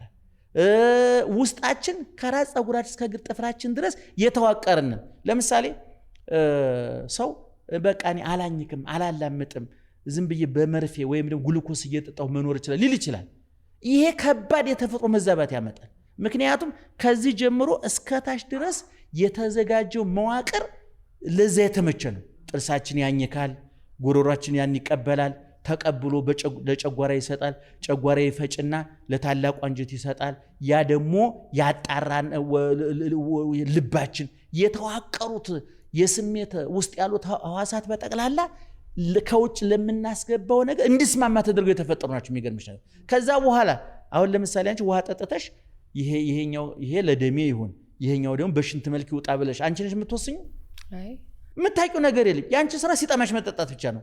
ይሄኛው ደም ይሁን ይሄኛው ሽንት ይሁን ይሄኛው ስጋ ይሁን ይሄኛው ደግሞ በአይነ ምድር መልክ ይወገድ ብሎ ያዘጋጀው መዋቅሩን ማን ነው? ራሱ እግዚአብሔር ነው። ስለዚህ ሰው ቀላል ፍጥረት አይደለም ነው የምለው። አሁን እያጠኑ ያሉ ሰዎች ደግሞ አንዱ የሰው ጭንቅላት ራሱ ከብዙ ሺህ ኮምፒውተሮች በላይ ነው የሚያስበው ነው የሚባለው። እና ይሄ ባህሪያዊ የነፍስ ባህሪና የስጋ ባህሪ ሲዋሃድ ሰባቱ ባህሪያት ሲዋሃዱ ምን የሚል ስያሜ የተሰጣቸው? ሰው ማለት ምን ማለት ነው ሲባል እግዚአብሔር የፈጠረውን ፍጥረት የተረጎመ። እንዲያውም የፍጥረት ደራሲ እግዚአብሔር ነው። ደግሞ ያን ድርሰት ደግሞ የተረጎመ ደግሞ እግዚአብሔር ነው። ለምሳሌ እግዚአብሔር እህልና አፈርን ፈጠረ። እህሉን በመብላቱ ሰው ካፈር እንደሚለይ ያሳየ። ወርቅና ጠጠር ድንጋይ ተፈጠረ። ወርቁን አንቺ ቀለበት ታደርጊዋለህ፣ ከድንጋይ በለጠ ልዩነት ፈጠረ። ጣፋጭና መራራ፣ አፈርና እህል፣ ወርቅና ጠጠር ልዩነት የመጣው ሰው በመፈጠሩ ነው። ስለዚህ ሰው የሁሉም ነገር መሰረት ነው። እኔ ከዚህ በፊትም ተናግሬያለሁ። ፈላስፎች የጻፉት መጽሐፍ ስታነቢ የሶቅራጥስ ፍልስፍና ወደኋላ ያሉትንም ሆነ ወደፊት የሚመጡትን የግሪክ ፈላስፎች ያንበረከከውና ባለም ፍልስፍና ላይ ተጽዕኖ የፈጠረው ለምንድን ነው የሚባለው? የሶቅራጥስ ፍልስፍና ሰው ላይ ነው የተመሰረተው። ከሱ በፊት የነበሩ ሰዎች አየር ላይ፣ እሳት ላይ፣ ነፋስ ላይ፣ ሌሎች አልፎ ተርፎ ፈጣሪ ላይ። ሶቅራጥስ ግን ምንድን ነው ያለው? የለም ፍልስፍና ወደ ላይ ወጥቶ ከፈጣሪ ጋር መላተም የለበትም፣ ወደ ታች ወርዶም ከእንስሳ ጋር መላተም የለበትም። በላኛው ፈጣሪና በታችኞቹ ፍጡራን መካከል ላይ ያለ አገናኝ መኮንን ሰውም ይባላል። ስለዚህ መፈላሰፍ መመራመር ያለብን ሰው ላይ ነው። ስለዚህ ነው ዛሬ እንግዲህ ስንት ፈላስፎች አሉ እንግዲህ የተጻፈውን ስናነብ አይደለም። ከዛ ሁሉ ማንም ጋር ብትሄጂ ፍልስፍና ሲባል ማን ነው ትዝ የሚልሽ? ሶቅራጥስ ነው ትዝ የሚልሽ አይደለም? ለምንድን ነው? እንደውም አንዱ ጸሐፊ ምን ብሏል? ከሶቅራጥስ በኋላ የመጣ ሶቅራጥስ ደመና ላይ ተሰቅላ የነበረችውን ፍልስፍና ሰው መካከል ጣላት፣ ሰው እንድትሸት አደረጋት። ስለዚህ እኔ ሰው በጣም ክቡር ፍጥረት ነው። ዶክተር የሆንሽው አንድ ሰው ዶክተር እገሌ መጡ የሚባለው ማን ስላለ ነው? በሽተኛ ስላለ እኮ ነው። ሰው አንዳችን የሌላችን ውበት ነን። እኔ አሁን ያንቺ ውበት ነኝ። አንድ ሰው ዝነኛ የሚሆነው እኮ ሰው ስላለ እኮ ነው። እንደው ሌላውን ከባድ ስልጣን ታየው፣ የቀበሌ ሊቀመንበር ለመሆን እኮ ራሱ አራዊት ተሰብስበው መጥቶ እኮ ለሚሾሙት እኛ ስላለን እኮ ነው። ስለዚህ አንድ በሽተኛ ለዶክተሩ ያልተመነዘረ ቸክ ነው። አንድ ህዝብ ለመንግስት ክብር ነው፣ ውበት ነው፣ ጌጥ ነው። ስለዚህ ሰው ዶክተሩም ሰው ነው፣ በሽተኛውም ሰው ነው፣ ሌባውም ሰው ነው፣ ፖሊሱም ሰው ነው። ሁልጊዜ እንደምናገረው እኔ ሆድ ቀዶ የሚሰፋው ዶክተርም ሆድ ቀዶ የሚበትኑ ዱርዬም ሰዎች ናቸው። ስለዚህ ሰው ክቡር ፍጥረት ነው ለማለት ነው። ሰውና ሰብአዊነት እንግዲህ ውጤቱ ነው እንግዲህ አውሬነት፣ ሌሎች እንደምትዩ ማለት ነው። እንግዲህ ሰው ከሆነ የሰው ጠባይ መታየት አለበት። ስለ ሰብአዊነት ደግሞ እንድናወራ ብዬ ነው። አባታችን ሆይ በሚለው ጸሎታችን ውስጥ የቤተክርስቲያን ትምህርት ስናስተምር አባታችን ሆይ በሚለው ጸሎት ውስጥ 6 ነጥቦች አሉ ይሉና አባቶቻችን ስምህ ይቀደስ 1፣ መንግስት ትምጣ 2፣ ፈቃድ ይሁን 3፣ የዕለት እንጀራችንን ስጠን 4፣ በደላችንን ይቅር በለን 5፣ ወደ ፈተና አታግባን 6። አራተኛው የዕለት እንጀራችንን ስጠን ማለት ምን ማለት ነው ብለው ሊቃውንት ይህን ሲያብራሩ የዕለት እንጀራችንን ስጠን ማለት በመጀመሪያ ደረጃ እምንበላው አታሳጣን፣ እምንበላው እምንጠጣው አታሳጣን የመጀመሪያው። ምክንያቱም የዕለት እንጀራ የዓመት ልብስ የዕለት ጉርስ ይላሉ አባቶቻችን። የሚበላ የሚጠጣ ማጣት፣ በተለይ በ21ኛው መቶ ክፍለ ዘመን ሰዎች ዳቦ አጥተው ውሃ አጥተው መድኃኒት አጥተው። ለዚህ ነው እኔ ሁልጊዜ እንደምለው ኢትዮጵያውያን በ21ኛው መቶ ክፍለ ዘመን እንኳን ለተከበረ ኑሮ ለተከበረ ሞት እንኳን መብቃት አልቻልንም። አየሽ በ21ኛው ሞት ዳቦ አጥቶ መሞት ዛሬ ሰው ጨረቃ ላይ ለመውጣት ማርስ ላይ ለመውጣት የቤት ዲዛይን በሚሰራበት ወቅት እኛ ቁራሽ ዳቦ ቁራሽ ብርጭቆ ውሃተን የሚሞት ወገን አለን አይደለም? የዕለት መድኃኒት በጣም ርካሽ መድኃኒት አጥቶ የሚሞቱ እኮ በትግራይ በአማራው በኦሮሞ በሶማሌ ብትሄጂ እኮ የወባ ኪኒን አጥተው የሚሞቱ እኮ አሉ። የወባ ኪኒን አጥተው እንደው ቅንጦት እኮ አይደለም ይሄ እንደው በወርቅ ባልማዝ የማጌጥ ያህል አይደለም እውነቱን ለመናገር እና የዕለት እንጀራችንን ስጠን ብሎ አባቶቻችን የዕለት እንጀራችንን ስጠን ስንል ግን ብዙ ነገር ያካትታል ይላሉ። ዝናቡን ባርክልን ማለት እንደሚጸልየው ሰውዬ ይለያያል። ለምሳሌ አንቺ ልጆች የዕለት እንጀራችንን ስጠን ብለው ሲጸልዩ ምን እያሉ ነው? እናትና አባትን ጠብቅልኝ እያሉ ነው። ምክንያት የእንጀራ ምንጫቸው የምግብ ምንጫቸው ማን ናቸው? አንቺና ባልሽ ናቸው አይደል? የኔ ልጆች አሁን የዕለት እንጀራችንን ስጠን ብለው ወደ እግዚአብሔር ሲጸልዩ የዕለት እንጀራ ምንጫችን አባታችን እናታችን ናቸውና ጠብቅልን እያሉ ነው። እኛውን የኢትዮጵያ ሕዝብ የዕለት እንጀራችንን ስጠን ብሎ ሲጸልይ የጅቡቲን ወደብ ሰላም አድርገው እያለ ነው። አየሽ የዕለት እንጀራችን በትራክተር የሚታረስ ከሆነ ትራክተሩን በበሬ የሚታረስ ከሆነ በሬ ጸሎት በጣም የተለጠጠ በብዙ ሺህ ገጽ የሚወጣውን ነው እግዚአብሔር ስብስብ አድርጎ በሁለት ደቂቃ ጸሎት ያስቀመጠልን እና እዛ ላይ አባቶቻችን የዕለት እንጀራችንን ስጠን ማለት የመጀመሪያው ነው። ሰው ግን በእንጀራ ብቻ አይኖርም። ሁለተኛው እንጀራችን ምንድነው ሲባል የእግዚአብሔር ቃል ነው ይሉና በሰው ውስጥ ሁለት ባህሪያት አሉ ይላሉ። ባህሪ እንስሳዊና ባህሪ መልአካዊ ይላሉ። ባህሪ እንስሳዊ ማለት መብላት፣ መጠጣት፣ መዋለድ። ለምሳሌ እኔ ልጆች አሉኝ 4 ልጆች። እንደኔው እኮ 4 ጥጃ ያስወለደ በሬ እኮ አለ። ምንም ትርጉም የለውም። 4 ጥጃ የወለደች ላም እኮ አለች። እንደዚሁ 4 ልጅ የወለደች ዝንጀሮ አለች እኮ። 4 መውለድ ከእንስሳት ጋር ነው የሚያመሳስል። ምንም ልዩነት የለንም። እንደውም ሊቃውንቱ የሚሉት ምንድነው? ከእጽዋት በደመ ነፍስ ከእንስሳት በነባቢት ነፍስ እንለያለን አሉ። ለምሳሌ እንስሳት ደመ ነፍስ ለሐዲስ ወስጋው መንፈስ የሚባል ደመ ነፍስ መንፈስም ብዙ ጊዜ ሲተረጎም እንደው እየተጣመመ ሲተረጎም ሰማዋለሁ ብዙ ቦታ ላይ መንፈስ በዚህ ንባብ መንፈስ ደመ ነፍስ ማለት ነው። ደመ ነፍስ ማለት ነው እንስሳትን የምታንቀሳቀሳቸው ማለት ነው። እንስሳት ደመ ነፍስ የላቸውም። 4 ባህሪያት አሏቸው። 4 ባህሪያት ስላላቸው ይተከላሉ፣ ያድጋሉ፣ ይወፍራሉ፣ ይደርቃሉ። ልክ አንድ ዛፍ ይበቅላል፣ በውስጡ እሳት አለ፣ ውሃ አለ፣ ነፋስ አለ፣ አፈር አለ። እንስሳትም ውስጥ ያለ እኛም ውስጥ ያለ ነገር ግን እንስሳት ደግሞ ከእጽዋት ተለይተው ምን አላቸው? ደመ ነፍስ የምትባላለቻቸው። እኛ ደግሞ ከእንስሳት ተለይተን ነባቢት ነፍስ ቅድም ያልኩሻለችን። አሁን እንስሳዊ ባህሪያችን እንደ እንስሳት የሚያኖረን ማለት ነው። አሁን እንስሳት ይበላሉ አይበሉም? እንዴ በደንብ ይበላሉ። ውሃ ይፈልጋሉ አይፈልጉም? ይፈልጋሉ። ልክ ስለዚህ በመብላት በመጠጣት በምናምን ከእንስሳት አንለይም ማለት ነው። ይሄ እንስሳዊ ባህሪያችን ነው። መልአካዊ ባህሪ የሚባል ደግሞ በውስጣችን አለ። ያ መልአካዊ ባህሪ ደግሞ ነፍሳዊ ባህሪ ብለሽ ትወስጂው ትችያለሽ። ይሄኛው ነፍሳዊ ባህሪ ደግሞ ረቂቅነት። ልክ ስጋ ምግብ ሲያጣ ይከሳል፣ ውሃ ሲያጣ ይጠወልጋል። አሁን አንቺ ራቆትሽን ብትሆኚ ሀፍረት ይሰማሻል። ምግብ ብታጭ ሰውነትሽ ይከሳል። ካልበሉ ሬሳ፣ ካልለበሱ እንስሳ ይባላል። ሰው ካልለበሰ እንስሳ ይሆናል፣ ካልበላ ደግሞ ሬሳ ይሆናል። ምንም ትርጉም የለውም። ይሄ ሁሉ ዛሬ መልኩ ያምራል፣ እገሊት ቆንጆ ናት፣ እገሌ ቆንጆ ነው የሚባለው እኮ ቅርጽ የያዘ ምግብ ማለት እኮ ነው። ሰው አይደለም አበላላችን አይደለም የምንመስለው። ቅርጽ የያዘ ምግብ እንግዲህ ጁሱ ክትፎ ምኑ ቅርጽ ይዞ ሲመጣ ወይዘሮ ገሌ አቶ እንትና ብሎ መጥቶ ነው እንጂ ያው ሰው በመመገቡ ተመሳሳይ ነን። ስለዚህ ይሄኛው ግን ሰብአዊነት ያልሽ ምንድነው? የነፍስ ጠባይ ነው። ያ እግዚአብሔርን የምንመስልበት ጠባይ ማለት ነው። እግዚአብሔር በባህሪው ቸር ነው።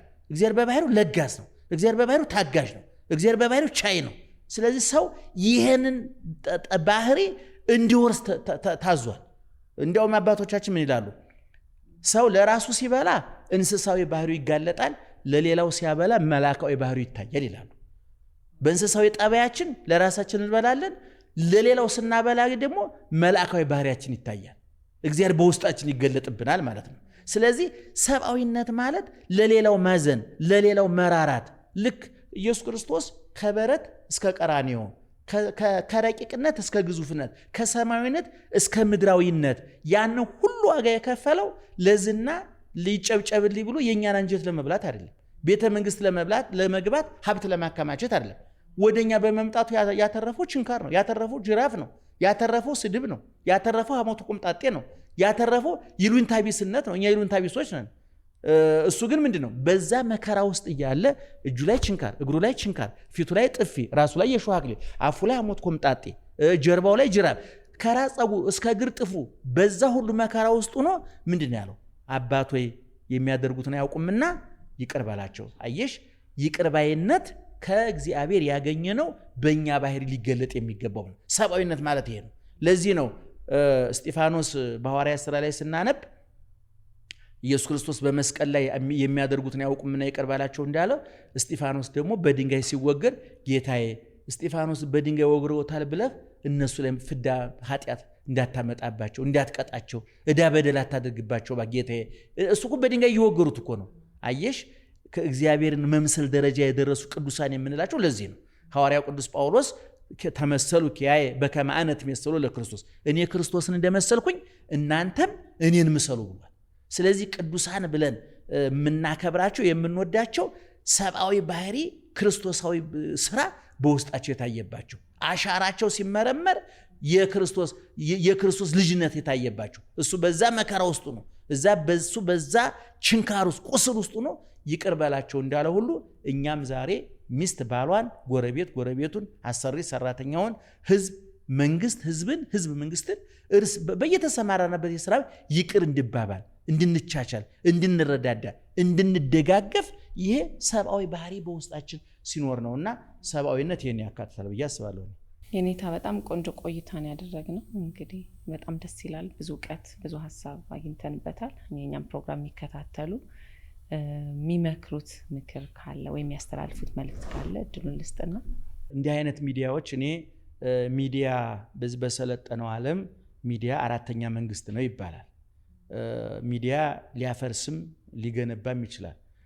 የሩዋንዳ እልቂት የሬዲዮ ውጤት ነው ይባላል።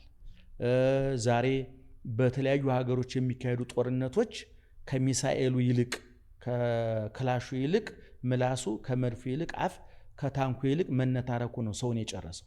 ከጥይቱ ይልቅ ምላስ ነው ሰውን የጨረሰው። እና በየዩቲዩቡ በየፌስቡክ መሽገው በፌስቡክ ጫካ የመሸጉ በዩቲዩብ ጫካ የመሸጉ መርዝ የሚተፉ ጥላቻ የሚተፉ ሰዎች በሃይማኖታቸው ተግባብቶ እንዳይኖሩ፣ በትዳራቸው ተግባብቶ እንዳይኖሩ፣ እንደ ህዝብ ተግባብቶ ተስማምቶ እንዳይኖሩ መርዝ የሚረጭበት ሚዲያ ነው። እውነቱን ለመናገር እኔ የሚዲያ አድናቂ ነኝ። ምክንያቱም እኔና አንቺ አሁን ያደረግነውን ውይይት በዚህ ባናስተላልፈው ነው ብዙ ሺህ ሰዎች 20 እና 30 ሺህ እንኳን ሰው ቢያየው 20 እና 30 ሺህ ሰው ለመሰብሰብ በአንድ ቦታ ላይ ቦታውም ጊዜውም ሁኔታውም አይመችም። ነገር በዚህ አማካኝነት በፈለግሽው ጊዜ ከፍተሽ ትሰሚዋለሽ፣ በፈለግሽው ቦታ ከፍተሽ ትሰሚዋለሽ፣ እየቀናነሽ ልትሰሚው ትችያለሽ። ስለዚህ እኔ እንደው ሚዲያው ላይ አጋጣሚ እግዚአብሔር ፈቅዶልን ያለ አቅማችን ያለ እውቀታችን እግዚአብሔር ፈቅዶልን በእንዲህ አይነት ሚዲያዎች የመገለጥ የመከሰት መብት እግዚአብሔር የሰጠን ሰዎች በኃላፊነት ብንናገር፣ ይህን ብናገር እነንትናን ይጎዳል፣ ይህን ብናገር እነንትናን ያሳዝናል፣ ይህን ብናገር እነንትናን አንገት ያስደፋል፣ ይህን ብናገረው እነንትናን ያጣላል አስበን ብንተወው። እኔ ከዚህ በፊትም ተናግሬዋለሁ። ሰዎች በውስጣቸው ብዙ ነገር ያስባሉ፣ ግን ጨምቀው ነው የሚያወጡት፣ መዝነው ነው የሚያወጡት። እንግዲህ እብድና ጤነኛ የሚለያዩት አስቦ በመናገርና ባለመናገር ነው እንጂ በውስጣችን ሁላችን እብዶች እኮ ነን። አሁን አንቺ ያሰብሽው ሁሉ ብታወሪ እንኳን ህዝብ ጋር ባልሽ ጋር አትኖሪ። እኔ ሚስቴ ጋር ልኖር አልችልም። እያሰብን የምንተዋቸው ነገሮች አሉ። ጤነኛ የሚባለው አንድ ሰው አስቦ የሚተው ነው። ፈላስፋው ምን ይላል? ልክ የጠጣ ነው የበላ ነው ወደ ሁለት ቦታ ነው የሚሄደው አይደለም? የበላ ነው የጠጣ ነው ደም የሚሆን አለ፣ ስጋ የሚሆን ሰውነት የሚሆን አለ። የማያስፈልገውን ደግሞ በተፈጥሮ እግዚአብሔር በተፈጥሮ የሰጠን ሰውነታችን በአይነ ምድር መልክ በሽንት መልክ ያስወግደዋል። ልክ ንግግራችንም በውስጣችን የጠጣነው ደም እንደሚሆነው ሁሉ የተናገርነው ደግሞ ለሰዎች ሊጠግን ይችላል። ምክንያቱም ቃል ይሰብራል፣ ቃል ይጠግናል፣ ቃል ያፈርሳል። በልሳን መጽሐፈ ሲራክ ላይ ምን ይላል? ልሳን ነባቢ ሰደደቶን ለአንስት እማቢያተ አምታት ይሆን። ቀባጣሪ ምላስ ስንቶቹን ሴቶች ከቤታቸው አፈናቀላቸው ይላል። በመላስ ምክንያት ስንቱ አሰሪና ሰራተኛ፣ ስንቱ ትዳር፣ ስንቱ የሚፋቀር ጓደኛ ተለያይቷል። ቅድም እንዳልኩሽ ብዙ ጦርነቶች ዛሬ ከኒኩሌር ይልቅ ዛሬ ዓለምን እያሰጋ ያለው ምላስ ነው፣ አንደበት ነው። ስለዚህ እኔ እንደው ለወጣቱ እንደው ለተናጋሪዎች መምከር እንደ ጥቆማ እኔም ችግሩ ስለሚመለከተኝ ነውና አስበን ብንናገር የተናገርነውን ሁሉ ሚዲያ ላይ ባናወጣው እያሰብን ብንተወው ጨምቀን ብንናገር ነው። ለወጣቱ ደግሞ የምመክረው እኔ ቅድም ተናግሬዋለሁኝ ከስነ ጽሁፉ፣ ከኪነ ጥበቡ፣ ከፍልስፍናው፣ ከመጻሕፍት ባይፈናቀል እኔ ጥሩ ነው። ሃይማኖትህን አክብር፣ መስጊድ ሂድ፣ ቤተ ክርስቲያንና ጸሎት ቤት ሂድ፣ ፓስተርህን ስማ፣ ኡስታዝህን ስማ፣ ካህንን አዳምጥ፣ እኛን ስሙን እንደየምነ እሱን አልቃወምም እኔ ጥሩ ነው።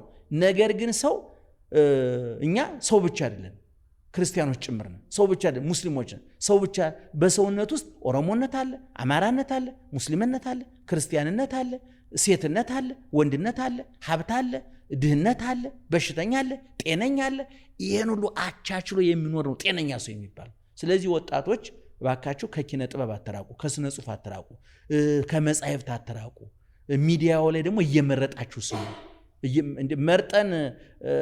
መርጠን ካልበላን ሆዳችን ይታመማል። መርጠን ካልሰማን ጭንቅላታችን ይታመማል። ምናልባት ያልበሰለ ምግብ በልተን ሆዳችን ካልታመመ ያልተጣራ ወሬ ሰምተን ጭንቅላታችን ይበተናል። ስለዚህ እኔ ወጣቶች መርጠን የመብላትን ያህል መርጠን መስማት ብንችል፣ እንደገና ደግሞ በየምግብ ቤቱ እኮ የምግብ ጥራት ተቆጣጣሪዎች አሉ አይደል? አስታውሳለሁ እንዲህ ያለ ምግብ ቤት እንዲህ ያለ ምግብ ሲሸጥ ተገኝቶ ተዘጋ ሲባል ሰምተናል። እንዲህ ያለ ምግብ ባዕድ ነገር ቅቤው ላይ ጨምረው በርበሬው ላይ ጨምረው ታሰሩ ሲባል አልሰማሽም? ሱቅ ተዘጋ እንዴ? ወደ ጆሮ ለሚገባውስ ማን ነው የሚቆጣጠርልን? ወደ ሆዳችን ለሚገባው እንግዲህ የመድኃኒትና ጥራት የሚቆጣጠር ድርጅት አለ ይመስለኛል። ወደ ጆሮአችን የተበከለ ባዕድ ነገር እየጨመሩ በሃይማኖቱ ላይ ተግባብቶ ተስማምቶ የኖረን ህዝብ በእውነቱ ሲያገባ የሚሞሽረው ሲሞት የሚቀብረው አልቅሶ የሚቀብረውን እልል ብሎ የሚድረውን ወገኑን እንዳጣ ተደርጓል። እውነቱን ለመናገር እኔ የኢትዮጵያ ህዝብ እጅግ አደንቀዋለሁ። ይህን ሁሉ የመላስ ውርጅብኝ፣ ይህን ሁሉ የጥላቻ ውርጅብኝ ከአራቱ ማዕዘን ከምስራቅ፣ ከምዕራብ፣ ከአውሮፓ፣ ከአሜሪካ፣ ከሀገር ውስጥ የሚፈስበትን የሚለያይ፣ የሚከፋፍል፣ የሚያባላ፣ የሚያናክስ ወጀብና ማዕበል ተቋቁሞ ዛሬም እስላም ከክርስቲያኑ ሌላው ተስማምቶ እየኖረ ነው። እኛ ሀገር የህዝብ ጠብ የለም። በነገራችን ላይ አምለሰት የህዝብ ጠብ አይደለም እኛ ሀገር ያለው የቡድን ጠብ ነው። የህዝብ ጠብ ቢኖር እኮ አዲስ አበባ ውስጥ እኮ ድብልቅልቅ ያልን እኮ ነን። አንቺ ጎረቤትሽ ሙስሊም የለም፣ አንቺ ጎረቤት ጉራጌ የለም፣ ኦሮሞ የለም፣ አንቺ ጎረቤት ትግሬ የለም፣ አንቺ ጎረቤት ሶማሌ የለም። አንቺ ላጥቃቢል አንቺ በየትኛው ወታደር ተጠብቀሽ ነው? እኔ እየተንቀሳቀስኩ የትኛው ወታደር ጠብቆኝ ነው? አጠገቤ እኮ ሙስሊም አለ፣ አጠገቤ እኮ አማራ ከሆንኩ ኦሮሞ አለ፣ ኦሮሞ ከሆንኩ ትግሬ እኮ አለ። እንጠፋፋ ብንል ህዝባዊ ጠብ ቢሆን እኮ ተበላልተን አልቀን ነበር። እግዚአብሔር ይመስገን እስካሁን ግን ይሄ ጠብ ህዝባዊ አይደለም። እግዚአብሔር ይመስገን ወደ ህዝብ ገና አሉ። አሁን ያሉት አዝማሚያዎች የሚታዩ ምልክቶች ግን በጊዜ ሳይቃጠል በቅጠል እንደሚባለው ሁሉ ተረባርበን ይህን እሳት ማጥፋት ካልቻልን ግን በሽታው ከራስ ወደ ታች እየወረደ ነው። ኢሳይያስ ሲናገር ይላል እግር እስከ ራስ ጀምሮ እስከ እግር ድረስ ያልቆሰለ ቦታ የለም እንዳለው ከላይ ያለው ቁስል ወደ ታች እየወረደ ከላይ ያለው በሽታ ወደ ታች እየወረደ ህዝቡን ጭምር እየበከል ነው። ክርስቲያኑ እስላሙን እንዳይሰማ፣ እስላሙ ክርስቲያኑ ጋር እንዳይግባባ፣ አንዱ ብሔር ጋር ጥላቻ እንዳድርበት በጣም ጥቂት ሰዎች መርዙን እየረጩ ጥላቻውን እየረጩ ይበክሉታልና እኔ እነዛ ጥቅም አግኝተውበታል፣ ኑሯቸውን ደጉመውበታል፣ ቤት ገዝተውበታል፣ መኪና ገዝተውበታል። ምናልባት አንዳንዶቹ የገዙትን ቤት ወሬ ስንሰማ እንደ ሰው ጥላቻ ሰው ከየን ያህል ቤት ከገዛ ዝም በል ለማለትም እኮ ቤትን አፍረስ ማለት እኮ ነው። ትሪውን መንጠቅ፣ ብርጭቆ የሚጠጣበትን ብርጭቆ የሚበላበትን ትሪ መንጠቅ ያህል ነው። እኛ እነሱ ላይ ብለው ይዘውታል። እኔ ሰሚዎች መምረጥ አለበት። እኔ ሱቄ ውስጥ ወተትን መርዝም ልሸጥ እችላለሁ። ምርጫው ያንቺ ነው።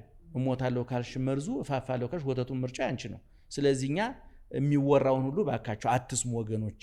እንዋደድ፣ እንፋቀር፣ እንስማማ፣ እንደማመጥ። ይችን አጭር ጊዜ እንጠቀምባት። አጭር ጊዜ ናት፣ 70 ዓመት 80 ዓመት። ከዛ አሁን ደግሞ የአፍሪካውያን ማዕከላዊ ዕድሜ 43 ዓመት እየተባለ አሁን ደግሞ በ30 ዓመትም አንዳንድ ሰዎች በ30 ዓመታቸው ታንቀው ሞቱ የሚባል እኮ አለ። ገና 70 ዓመት ቆለ 40 ዓመት ያህል በጀት ተተኩ የሞቱ ሰዎች አሉ። ስለዚህ እኔ ወጣቱን የምመክረው ካንተ ውጭ ያለ ሃይማኖት አለ፣ ካንተ ውጭ ያለ ቋንቋ ተናጋሪ አለ፣ ካንተ ውጭ ያለ የሃይማኖት አመለካከት ያለው አለ። ያን ሁሉ የማስተናገድ ግዴታ አለ። ኢትዮጵያ የምትባለው አውቶቡስ ውስጥ የተሳፈረው አውቶቡስ ስትሳፈር እኮ ማን ተሳፈራት? ሁሉም ነው የተሳፈረው። ኢትዮጵያ አውቶቡሳችን ናት። እዚች አውቶቡስ የተሳፈሩ ብዙ ሃይማኖት፣ ብዙ አመለካከት፣ ብዙ አይነት ቋንቋ ያላቸው ሰዎች አሉ። ወንድሞች ናቸው፣ አካሎች ናቸው፣ ቤተሰቦች ናቸው። አዳምጣቸው፣ ስማቸው፣ ውደዳቸው፣ ቅረባቸው። ጥላቻ አይደርብህ። ይህንን ካደረግን ጊዜያችን ይባረካል፣ ሀገራችን ትባረካለች፣ መሬታችን ይባረካል ያስባለሁ። አሜን አሜን አሜን። እግዚአብሔር ይስጣንችንም ቃሎት ያሰማልን። አምለሰት እግዚአብሔር ይስጥልኝ። እንግዲህ ተመልካቾቼ የዛሬ ቆይታ ከአምለሰት ጋር ፕሮግራማችን ይህን ይመስል ነበረ። ብዙ ሀሳቦች እንዳገኛችሁበት እንደተማራችሁበትና ዘና እንዳላችሁበት ተስፋ አደርጋለሁ። በሚቀጥለው ሳምንት ደግሞ ከሌላ እንግዳ ጋር እስከምንገናኝ ድረስ ደህና ሰንብቱ።